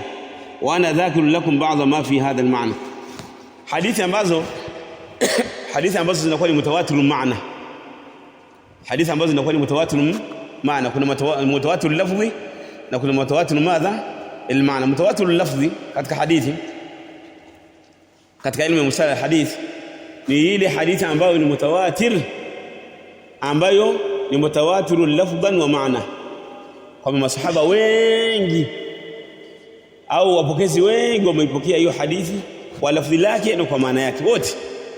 Hii inaitwa mutawatir madha, mutawatirul maana.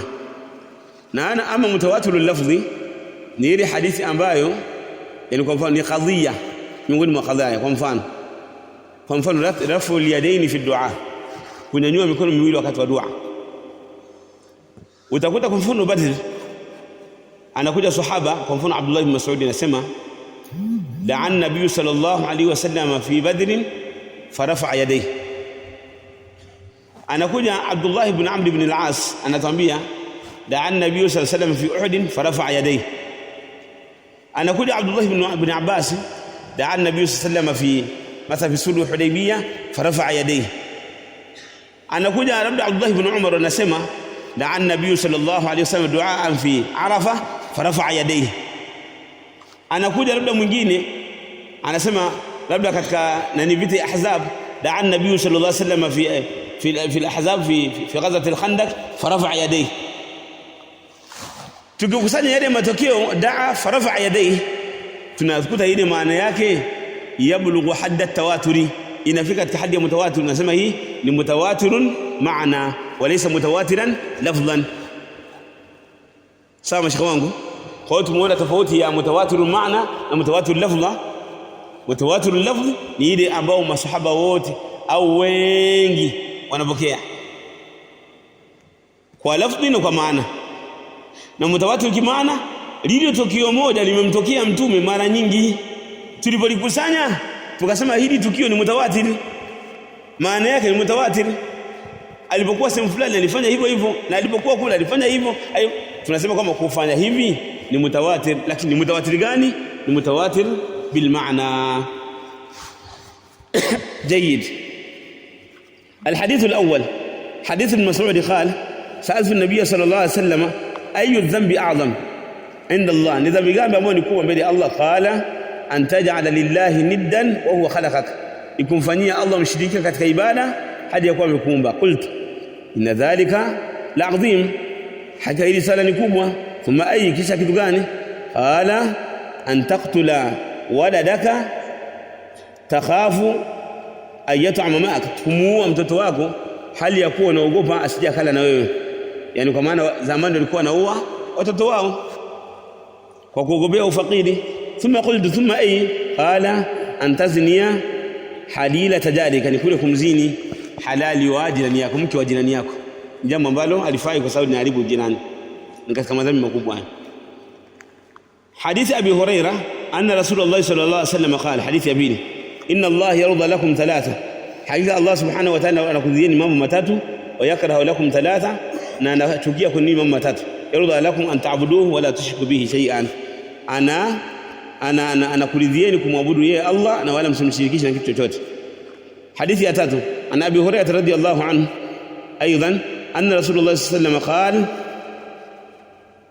ana awla an-nas bi'isa, mimi ni bora mimi nina haki zaidi, mimi ni bora na nina haki zaidi kwa Isa ibn Maryam fi dunya wal akhirah, dunia na akhirah. Wal anbiya'u ikhwatun allat, na manabii ni watoto wa allata, ni ndugu wa allata. Nini maana allat? Ummahatuhum shatta, mama zao ni mbalimbali, wa dinuhum wahid, na dini yao ni wahid. Maana ya allata, allata ni mtu ambaye, allata ni watoto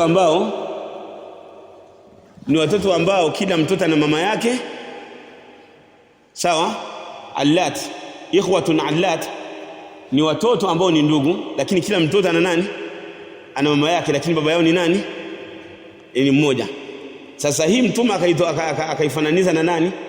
Na mitume na manabii, kwamba wao ni ikhwatun allat, kwamba wao ni ndugu wa kila mmoja na mama yake, yani kwa maana kila mmoja ana sheria yake,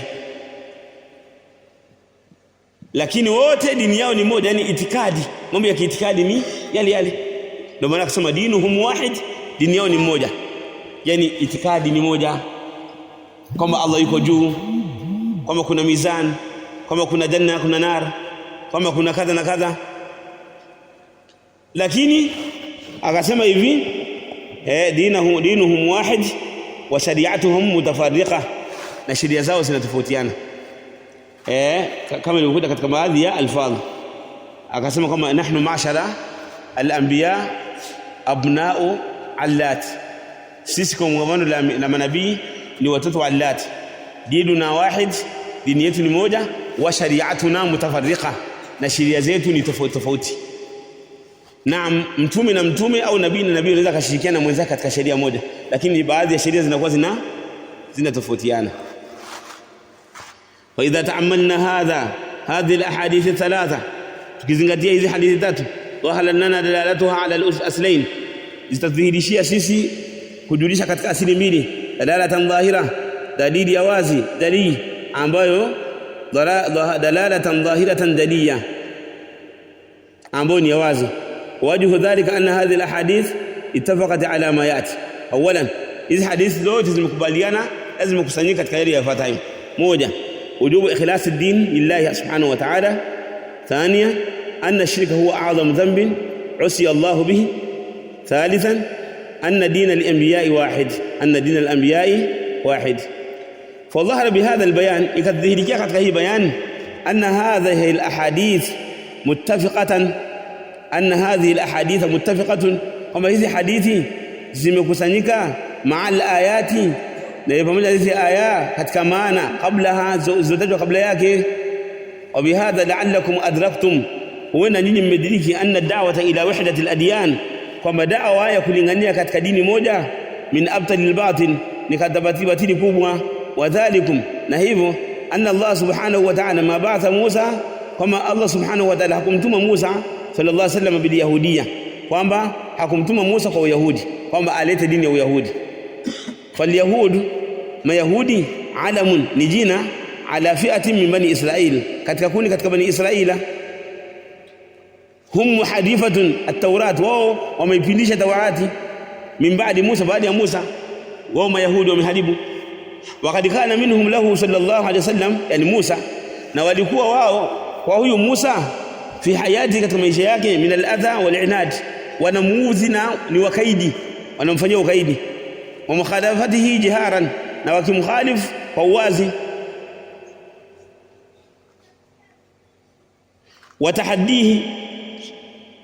Watahaddihi sallallahu alayhi wasallam, na wakimfanyia challenge mbalimbali.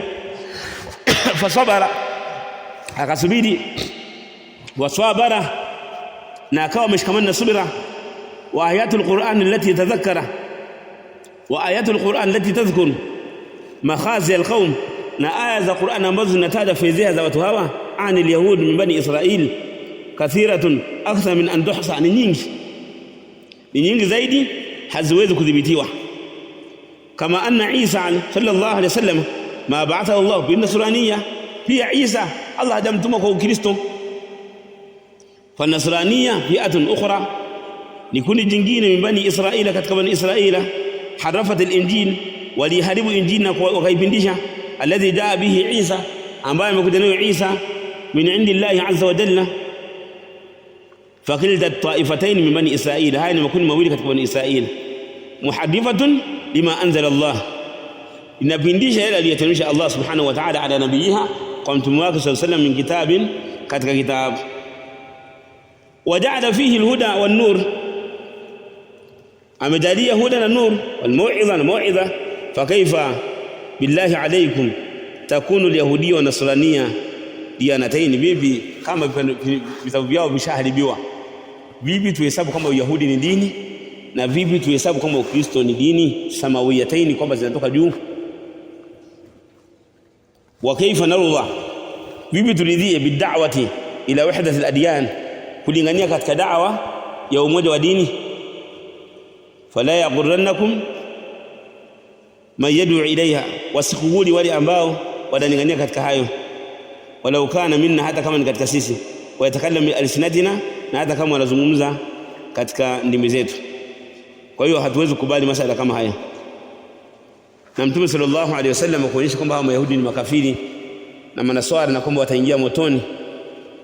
Mtume sallallahu alaihi wasallam amesema kwamba la yasma'u bi yahudiyyun wala nasraniyyun, hatanisikia mimi myahudi wala mnaswara, wala thumma lam yu'min, thumma la yu'minu ma ji'tu bihi, kisha akawa haamini yale ambayo nimekuja nayo, illa akabahu Allah fi madha fi an-nar, isipokuwa Allah subhanahu wa ta'ala atamuingiza motoni. Na Mtume sallallahu alaihi wasallam anasema lau kana Musa hayyan, lau kama kwa sasa Musa angekuwa hai, ma wasi'ahu illa madha, illa ittiba'i, isingemtosha isipokuwa kunifuata mimi, angemfuata Mtume Muhammad sallallahu alaihi wasallam. Alqaidatu as-sadisa fi shahadatayn, katika shahada mbili. Ash-shahadatan fi al-ma'na ash-shar'i, shahada mbili katika maana ya sheria. Huma iqraru al-mukallaf ala nafsihi, ni kukiri mukallaf katika nafsi yake, lillah, kwa ajili ya Allah, bila wahdaniyya, kwamba Allah ni mpweke, ni mmoja. Wa li Muhammad sallallahu alayhi wasallam bir risala, na akubali kabisa katika moyo wake kwamba Mtume sallama yeye ni mtume. Wa hadha fa innahuma awwalu ma yubda'u bihi fil islam, haika hili ndio jambo la kwanza ambalo linaanza katika Uislamu. Fala yadkhul fil islam ahadun hatta yu'lina biha, mtu afai kuingia katika Uislamu mpaka awe ni mwenye kulitangaza. lazima tangaze kwamba yeye ni Muislamu. Walkalamu ala shahadatayn yatadhammanu iddata furu', maneno katika shahada mbili yanakusanya furu' zifuatazo. Alfuru' alawwal fi sababi alladhi mana'a almushrikina min ashahadatayn, sababu iliyowapelekea washirikina kukataa kutaja shahada mbili. Ma huwa, ni sababu gani hiyo? Quraish wa man haulaha, ma Quraish na wale ambao wengineo, min ahli aljazira, katika watu wa jaziratul arab, arabun akahah, wa arabu asili, hum arbabul fasaha, ndio magwiji wa fasaha, wa qadatul balagha fil arabiyya, na ndio viongozi maamiri wa balagha katika lugha ya Kiarabu, wanajua kila kitu. Wayaarifuna madlulati alalfaz, wanajua maana za matamshi. Wayafahamuna maqsuda almutakallim, wanajua maksudia mutakallim fi kalami, katika maneno yake. Lakini pamoja na hayo, ni sababu gani iliyowapelekea kukataa ashahadataini? Aqama an-nabiy sallallahu alayhi wasallam, alikaa mtume sallallahu alayhi wasallam baina dhaharanihim, akiwa pamoja nao 13 sana, miaka 13, yad'uuhum ila hadha, akiwa sallallahu alayhi wasallam anawalingania katika hili. Wal qalilu, na wachache katika hilo, humul ladhina istajabu lah, ni wale ambao walimuitikia, mithlu as-sabiqina al-awwalina min al-muhajirin, mfano wale ambao waliotangulia katika wa mwanzo katika muhajirin. Falimadha kana at-tanakkul wal inad, kwa nini ilikuwa sasa hiyo kule kukataa na kukaidi? Kwa nini kulitokea? Limadha kana, kwa nini kulitokea at-tanakkuru, kukataa, wal inad, na kukaidi?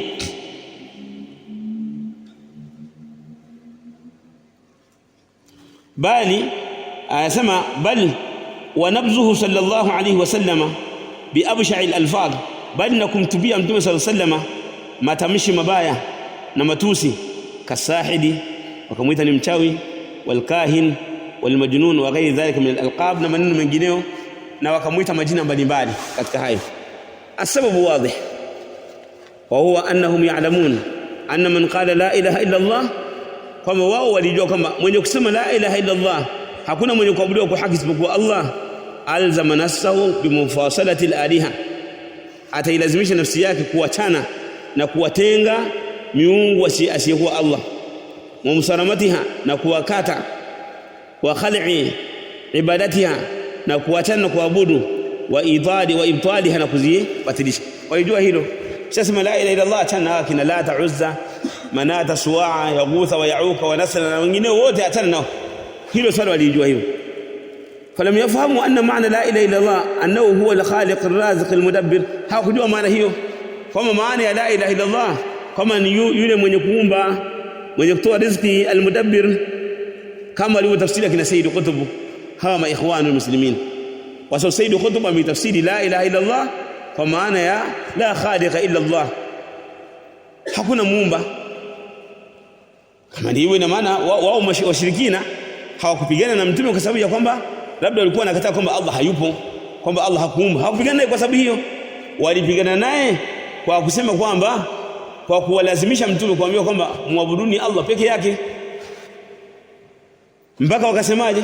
Aja'ala al-alihata ilahan wahida, yani huyu Muhammad huyu anataka sisi tuache miungu wengine hawa, tumwabudu Mungu mmoja. Inna hadha la shay'un ujabu, jambo la kustaajabu. Mpaka wakaenda kumshtaki kwa Abu Talib, kumshtaki mtume sallallahu alaihi wasallam kwamba anatukana nani miungu yetu, anafanya kadha na kadha, anafanya kadha na kadha. Wakamshtaki alayhi salatu wasalam kwa Abu Talib. Kilichotokea baada ya kumshtaki mtume sallallahu alaihi wasallam, mtume alifanyaje alayhi salatu wasalam? Abu Talib alifanyaje? Abu Talib alichokifanya, ayu alahibba, wakamwambia kwamba sisi Muhammad anatukana nani miungu wetu, tupe twende tukamuue kadha. Abu Talib akagoma akasema haiwezekani. Fantalaka almala, wakatoka watu wakashawishiana wao kwa wao, animshu, wakasema ondokeni hapa kwa Abu Talib. Wasbiru ala alihatikum, fanyeni subira. Angalieni hapa wanaibizana nini? Wanaibizana subira. Isbiru ala madha? Ala alihatikum, fanyeni subira kwa hao miungu wenu wanavyotukanwa. Si kwamba walitukanwa kwamba wameitwa kadha na kadha, hawakutukanwa shekhi wangu, ni ile tu kama msiwaabudu basi. Wao wakadai kwamba wametukanwa. Isbiru ala alihatikum inna hadha la shay'un yuradi, hakika hili ni jambo la kuabudu hawa miungu hawa ni jambo ambalo linatakiwa. Sasa angalia hawa maikhwan namna ambavyo walivyoibadilisha hii la ilaha illa Allah, wakasema kwamba maana yake ni al-khaliq ar-raziq al-mudabbir. Walau kana hadha huwa maanaha, lao kama ingekuwa hii ndio maana yake, alladhi fahimahu al-qaum, ambao wamefahamu watu, mamtana'u min ijabati an-nabi, wasingekataa kumuitikia mtume sallallahu alayhi wasallam, li'annahum muqirruna bihadha, wao wanakubali hili, muqirruna birububiyya, wanakubali rububiyya. Wallahu jalla wa ala qad qassa alaina, na Allah subhanahu wa ta'ala ametusimulia sisi khabarahum, habari yao, fi ma la yuhsa min ayat tanzil, kwa yale ambayo hadhibitiwi katika aya nyingi ambazo zimeteremka katika Qur'an al-Karim. Min dhalikum qawluhu ta'ala ya ayuha an-nas u'budu rabbakum alladhi khalaqakum walladhina min qablikum la'allakum tattaqun alladhi ja'ala lakum al-ardha firashan was-samaa'a binaa'a, kaidalia ardhi kuwa ni tandiko na kaidalia mbingu kuwa ni jengo, kwa maana sakafu, akaidalia ni paa la juu. Wa anza minas samaa'i ma'an fa akhraja bihi minas thamarati rizqan lakum wa la taj'alu lillahi andadan wa antum ta'lamun. Wal ma'na la taj'alu lillahi nubara, ay amsal, msimdalie watu ambao msimfananize, msimdalie washirika, ta'budunahum ma'ahum, kama mnaabudu pamoja naye.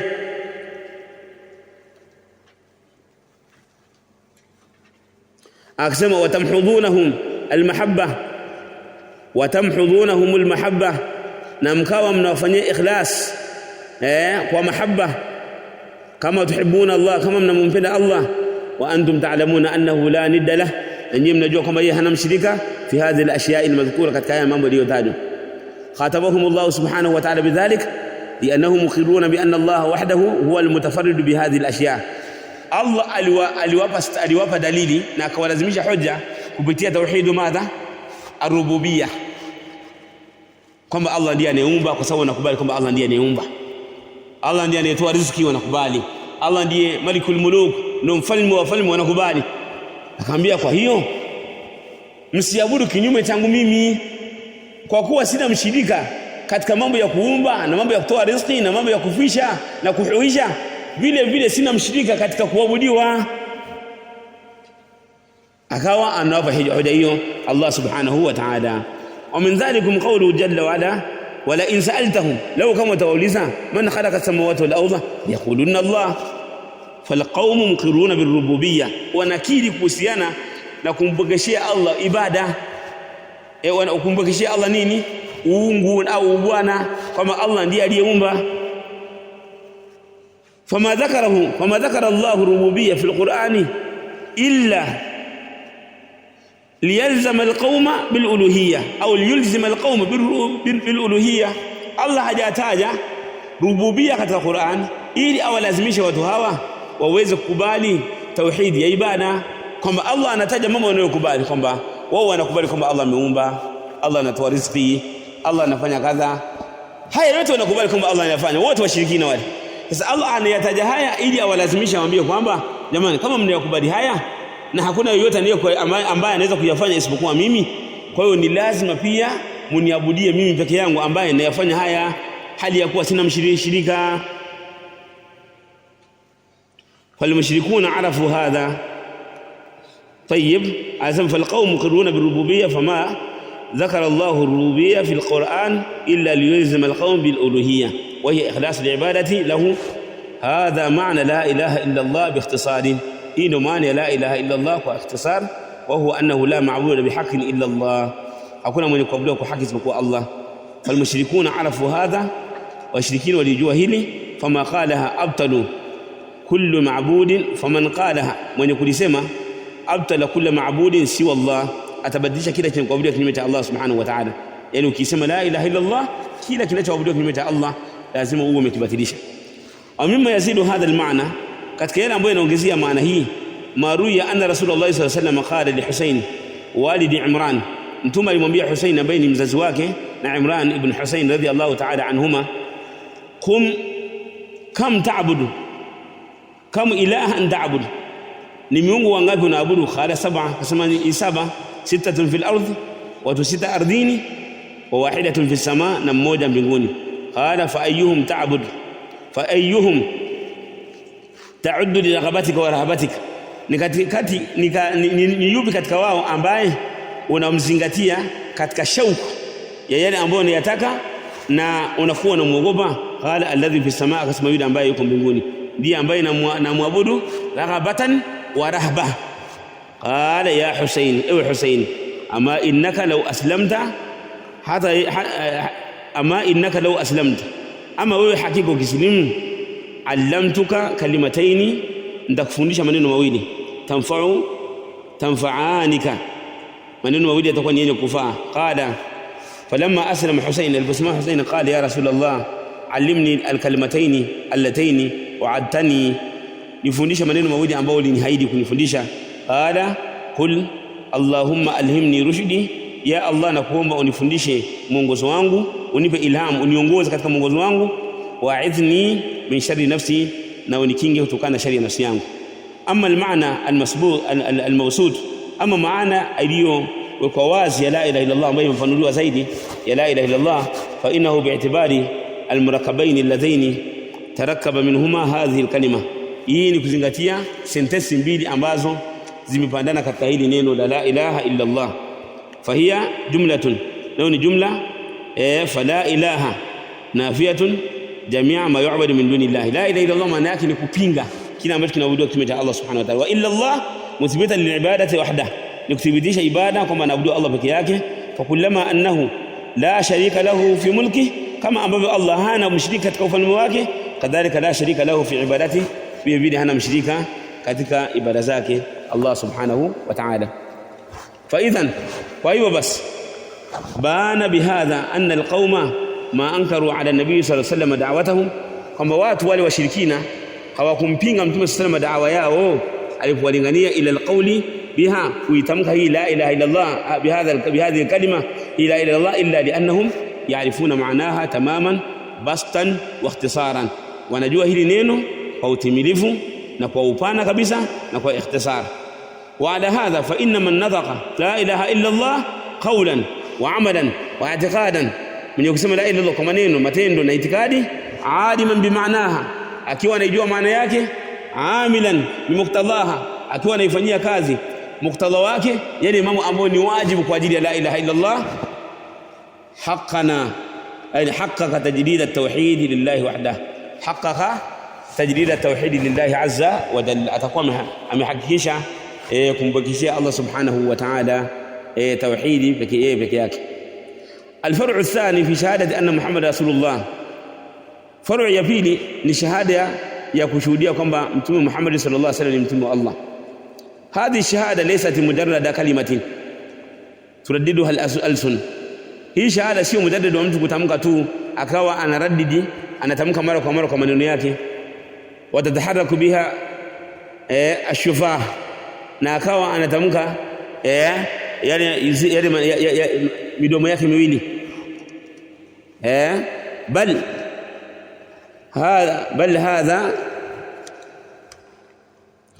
anasema bali hiya taklifun, bali hii ni taklif, ni wajibu, wa hamlun adhim, na ni majukumu makubwa, lakinahu yasirun ala man yassarahu Allahu alayhi, ni majukumu mepesi kwa yule ambaye Allah amemfanyia wepesi.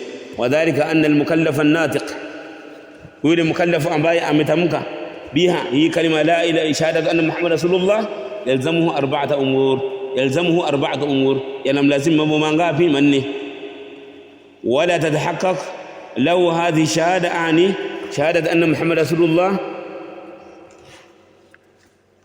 hatta taktamila ladayhi, na wala haiwezi kuhakikisha hii shahada ya kwamba Muhammad ni mtume wa Allah mpaka ikamilike kwake yeye haya mambo.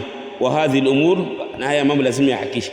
Hiya ta'atuhu fima amara, kumtii mtume sallallahu kwa yale aliyoamrisha, wa tasdiquhu fima akhbar, kumsadikisha kwa yale ambayo ametolea habari, wajtinabu manaha anhu wa zajar, na kujiepusha na yale ambayo ameyakataza na kuyakemea, wa alla yu'bada Allahu illa bima shara, na kwamba asiabudiwe Allah isipokuwa kwa yale ambayo amewekea sheria.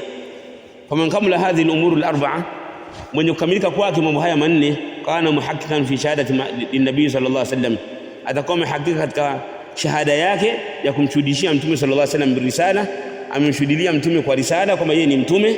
Wa kana shahadatuhu ala nafsihi, inakuwa shahada yake katika nafsi yake nabii Muhammad sallallahu alaihi wasallam annahu al-mursal ilayhi, kama yeye ndiye aliyetumwa kwake. Shahadatan sahiha, shahada iliyokuwa sahihi. Shahadatan haqq, shahadatu haqqin, shahada ya haqi. Biha yatahaqqaqu lahu tajridul mutaba'ati lin-nabii, kwa hiyo shahada itahakikiwa yani kumpokeshia mtume Muhammad sallallahu alayhi wasallam kwamba afatwe yeye peke yake alayhi salatu wassalam. Walhasil anna almuslim bitahqiqi shahadatayn, kama muislamu kwa kuhakikisha shahada mbili, yuhaqiqu shartaini li qabuli al-amal, atahakikisha masharti mawili ambayo anakubaliwa matendo ya kila mja. Wa inshita faqul, ukitaka sema hivi al-aslaini alwajib tawaffuruhuma fi kulli ibadatin wa qurba, ni asili mbili ambazo ni wajibu kupatikana katika kila ibada na kila jambo ambalo mtu anajikurubisha nalo kwa Allah subhanahu wa ta'ala, yataqarrabu biha almuslim ila Allah subhanahu wa ta'ala. Wa dhalikum ash-shaytan, na haya masharti mawili au al-aslani au al-amrani huma tajridu al-ikhlas lillahi ta'ala wa tajridu mutaba'ati an-nabiy sallallahu alayhi wa sallam. Wa yattabi'u hadha, na inafuatia katika haya masharti mawili. Wa yattabi'u hadha, na inafuatia hili yani haya masharti mawili. Al-far'u al-thalith, far'u ya tatu, wa huwa annahu yajibu 'ala al-muslim fi nabiyhi sallallahu alayhi wasallam an ya'taqida 'umuma risalatihi, aitakidi kuenea kwa risala yake kwamba hii risala ni inaenea fi jami'i thaqalain, katika vizito viwili al-ins wal jinn, wa annahu sallallahu alayhi wasallam balagha al-balagha al-mubin, amefikisha kufikisha kwa wazi. Wa annahu qad balagha ma amarahu Allah bihi, amefikisha yote ambayo Allah amemwamrisha. Lam yazid alayhi wa lam yanqus minhu, hakuzidisha na wala hakupunguza. Wakadhalika jami'u an-nabiyyin wal mursalin, vile vile manabii wote na mitume balagha al-balagha al-mubin, al-balagha at-tam. Wa ha huna tanbihun, hapa kuna tanbih, kuna uzinduzi, tunazinduana hapa. Wa huwa anna ijtihad an-nabii sallallahu alayhi wasallam, na ni kama ijtihadi ya mtume sallam fi ma lam yanzil alayhi fihi wahy, katika yale mambo ambayo haikuteremka wahi, lahu thalathatu ahwal, kuna hali tatu.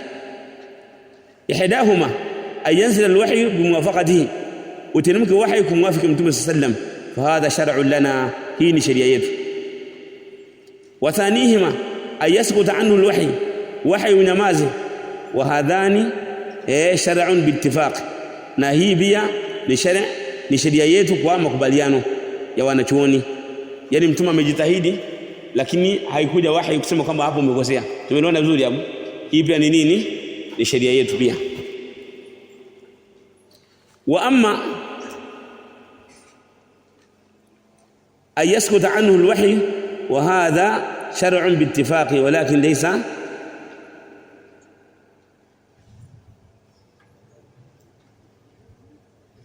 طيب. واما اعتبار ما سكت عنه الوحي, ama kuzingatia yale ambayo imenyamazia wahi, au tulika nabii sallallahu alaihi wasallam ala majtahada fi, au akanyamaziwa mtume sallallahu kwa yale ambayo amejitahidi, kaifa yakunu shar'an, bibi iwe sheria. فالجواب لان النبي صلى الله عليه وسلم لا يقره الله على خطئه, jawabu ni kama mtume sallallahu alaihi wasallam Allah subhanahu wa ta'ala hamkubali kubakia katika kosa. Waqad ba'athahu safiran ila khalqi, Allah amemtuma akiwa ni barozi na ni mjumbe kwa waja wake. Yuballighuhum shar'a Allah, anawafikisha sheria Allah subhanahu wa ta'ala. Hii nukta mbili zimeeleweka hizi. Jayyid. Alhalatu thalitha ma nazala alwahyu bi khilafihi, ni ile ambayo imeteremka wahi ikiwa kinyume na ijtihadi ya mtume. Fa hadha laysa bi shar'in, hii sio sheria yetu. Walakin la yajuzu lawmu an-nabiy sallallahu alayhi wasallam man qablana, haifai kumlaumu mtume sallallahu alayhi wasallam wala walio kabla yetu, wala tathribu alayhi fi hadha al-ijtihad, wala kumlaumu mtume na kumtia dosari katika ijtihadi alladhi nazala al-wahyu bi khilafihi, lianna dhalika kadhun fi risalati, kwa sababu hii inakuwa ni kupinga katika risala yake. Na masala tuelezea kabla kidogo, si ndivyo? Tuelezea kusema masala wasaidi madha ad-da'wa, kama mtume anajitahidi, akijitahidi mtume sallallahu alayhi wasallam akikosea, basi Qur'ani inakuja kunini kumsaisha. Na haya masala tukasema kama kwenye usulul fiqh yametajwa kwamba yameitoa na anwan ijtihadu nabii sallallahu alayhi wasallam. Je, inafaa kwa mtume kujitahidi au haifai? Kwa kauli ya jumhurul ulama kwamba inafaa mtume kujitahidi. Wakajitahada nabii sallallahu alayhi wasallam, wakasema kwamba alijtihadu waqi'un shar'a waqi'un shar'a wa mumkinun aqla. Ijtihadi ya mtume imethibiti kabisa sheria kwamba mtume alijitahidi katika baadhi ya majambo, na vile vile inawezekana nini sheria. Haya ni mambo ambayo yapo na yashatokea tayari, na tukawa tumeelezea butulani ya kauli ya nani, ya Hajuri, na ndio tumkawa na sote tukawa tumeelewa, si ndio shaka wangu? Umeelewa shaka? Naam. Alqaidatu as-sadisa as-sabi'a, qaida ya 7. Hadhihi alqaida mutammimatun lilqaidatayn qablaha. Kanuni hii inakamilisha kaida mbili ambazo kabla yake. Walakad ahbabna an nubriza, tumetaka sisi tuiweke wazi kabisa, tuidhihirishe, bi anna ba'd almuntasibina ila shari'ati Muhammad sallam, kwa sababu baadhi ya watu ambao wanajisibisha katika sheria ya Mtume sallallahu alayhi wasallam laysu muttafiqina fil inqiyad lillahi wa rasuli, wao yani hawajakubaliana katika kumfuata Allah na Mtume sallallahu alayhi wasallam. Falmunqadu li hukmi Allah, mwenye kufuata hukumu ya Allah na hukumu ya Rasuli sallam tamam al-inqiyad, ukweli wa kumfuata, hum ahlus sunnah wal jamaa, hum ahlus salafiyyin au ahlus salafiyya. فالانقياد لحكم الله ولرسوله ينبني على 3 امور. kufuata hukumu ya Allah na mtume inajengewa juu yake mambo matatu. Idha atamma al-abdu kana inqiyaduhu tamma, akifuata mmoja itakuwa kweli kufuata kwake kumetimia. Wa illam yastakmilha kana inqiyaduhu lillahi wa rasulihi naqisa, kama hajakamilisha basi kumfuata kwake Allah na mtume itakuwa kuna mapungufu. Al-amru al-awwal fi'lu ma amara Allah bihi wa rasuluhu sallallahu alayhi wasallam, kufanya kila ambacho amekumwisha Allah na mtume wake sallallahu alayhi wa ala alihi wasallam. Al-amru ath-thani tarku ma naha Allah anhu wa rasuluhu, kuacha kila ambacho amekataza Allah na mtume wake sallallahu alayhi wasallam. Al-amru ath-thalith tasdiqu khabari Allah wa rasulihi, kuisadikisha habari ya Allah na mtume wake. Wa ilaykum ba'd ash-shawahidi ala hadhihi al-qa'ida, chukueni baadhi ya ushahidi katika hii kanuni. Qala Allah ta'ala, wama ataakum ar-rasulu fakhudhuhu wama nahakum anhu fantahu wattaqullaha inna Allaha shadidul iqab. Wal ma'na mahma ya'murukum bihi Muhammadun sallallahu alayhi wasallam, vyovyote vile atakapokuamrisheni mtume sallallahu alayhi wasallam min shay'in, kwa kitu chochote, fa alaykum fi'luhu, ni lazima kwenu nyinyi ukifanya. Itamiru bi amrihi, fateni maamrisho yake. Wa mahma yanhaakum nabiyukum, na jambo lolote ambalo atakatazeni nabii wenu Muhammad sallallahu alayhi wasallam an shay'in, kwa kitu chochote, fa alaykum ijtinabuhu, kiacheni kitu hicho. Ma'a tanbih, pamoja tanbih ila anna fi'la al-awamir muqayyadatun bil istita'a, kufanya maamrisho, kutekeleza maamrisho kumedhibitiwa kwa nini? Kwa uwezo. Yaani tunasema kwamba fattaqullaha mastata'tum, kwamba jambo lolote lifanye kwa uwezo wako. Amma tarku nawahi, ama kuacha makatazo, falisa fihi qaidun, hakuna qaid, katazo lolote wewe liache, achana nalo.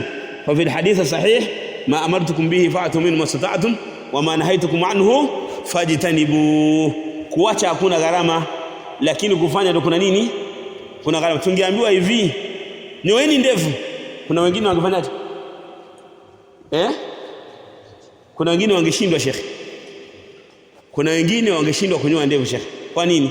Kwa sababu gharama za kununua wewe wangekosa.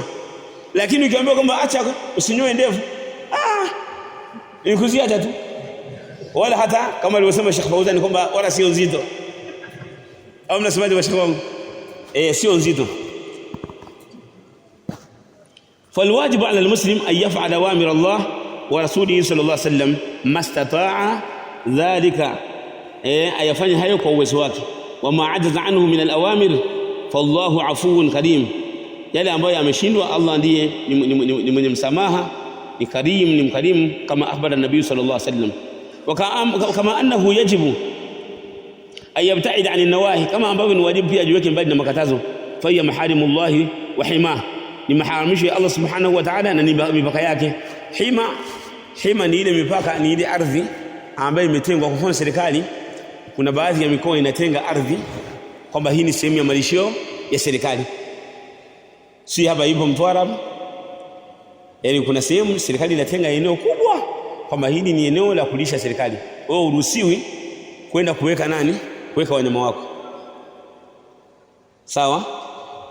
Ndio hiyo kwamba faman ittaqa shubuhat faqad istabara dinihi wa 'irdihi wa man waqa fi shubuhat waqa fi al-haram karra'i yar'a, pale kwenye karibu na mipaka ya nini, ya ile sehemu ambayo imetengwa na watawala kwa lengo la kulishia malisho ya nini. Inawezekana yule mbuzi akafanyaje, akakuponyoka, akafanyaje, akaingia kule, naona yushiku ayarta fihi, inawezekana akaingia kala humo.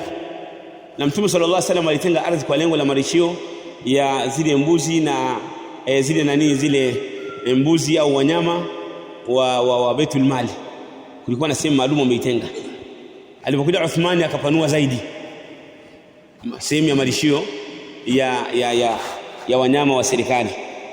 Ni jambo ambalo ni jaiz.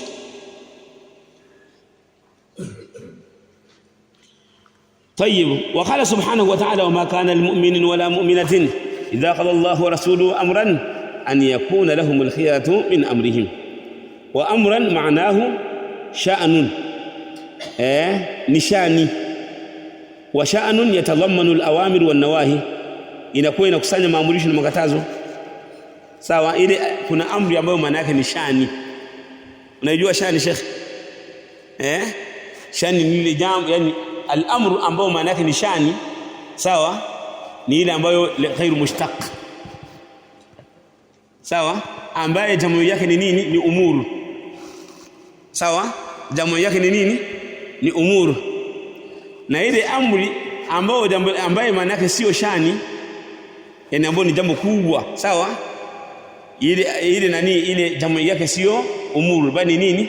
Ni awamir. Right, jamu yake inakuwa ni awamir. Jayyid. Kwa hiyo anasema maanahu sha'an wa sha'nu yatadhammanu al-awamir wan nawahi, inakusanya maamrisho na makatazo. لأن الأمر له معنيان، أحدهما لغوي والآخر اصطلاحي.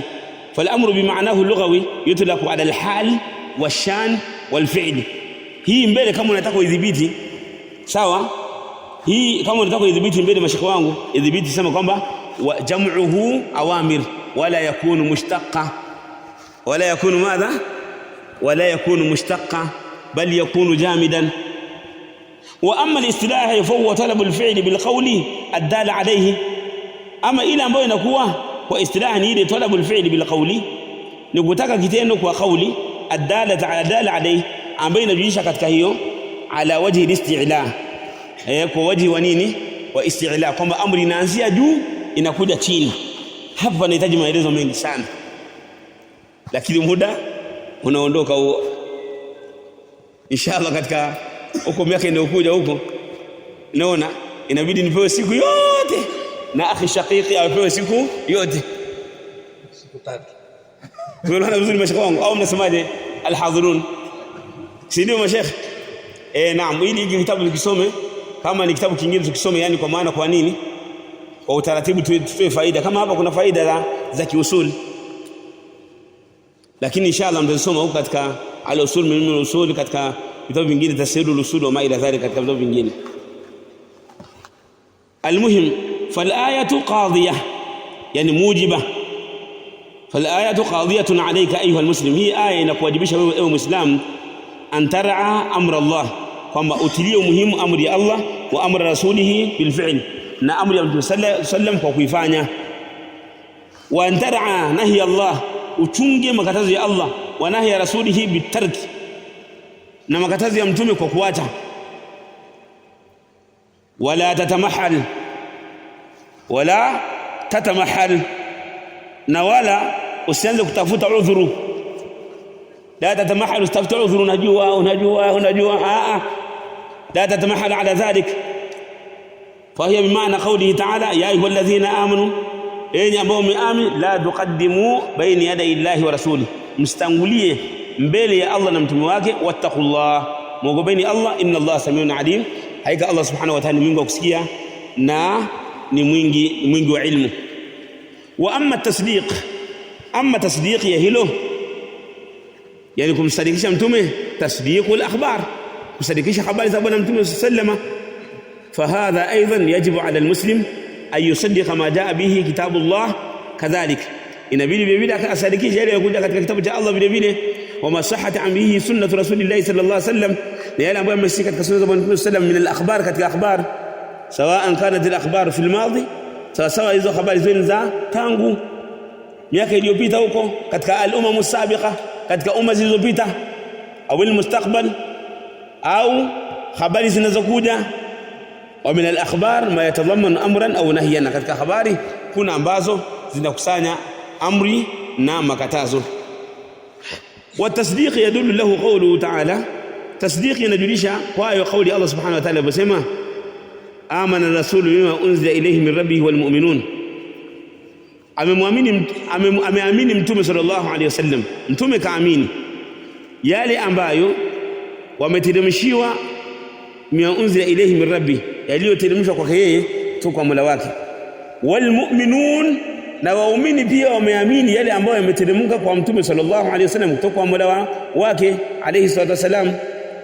Kullun amana billah, mtume na waumini wote wamemwamini Allah wa malaikatihi, na malaika wake, wa kutubihi wa rusulihi, na vitabu vyake na mitume yake.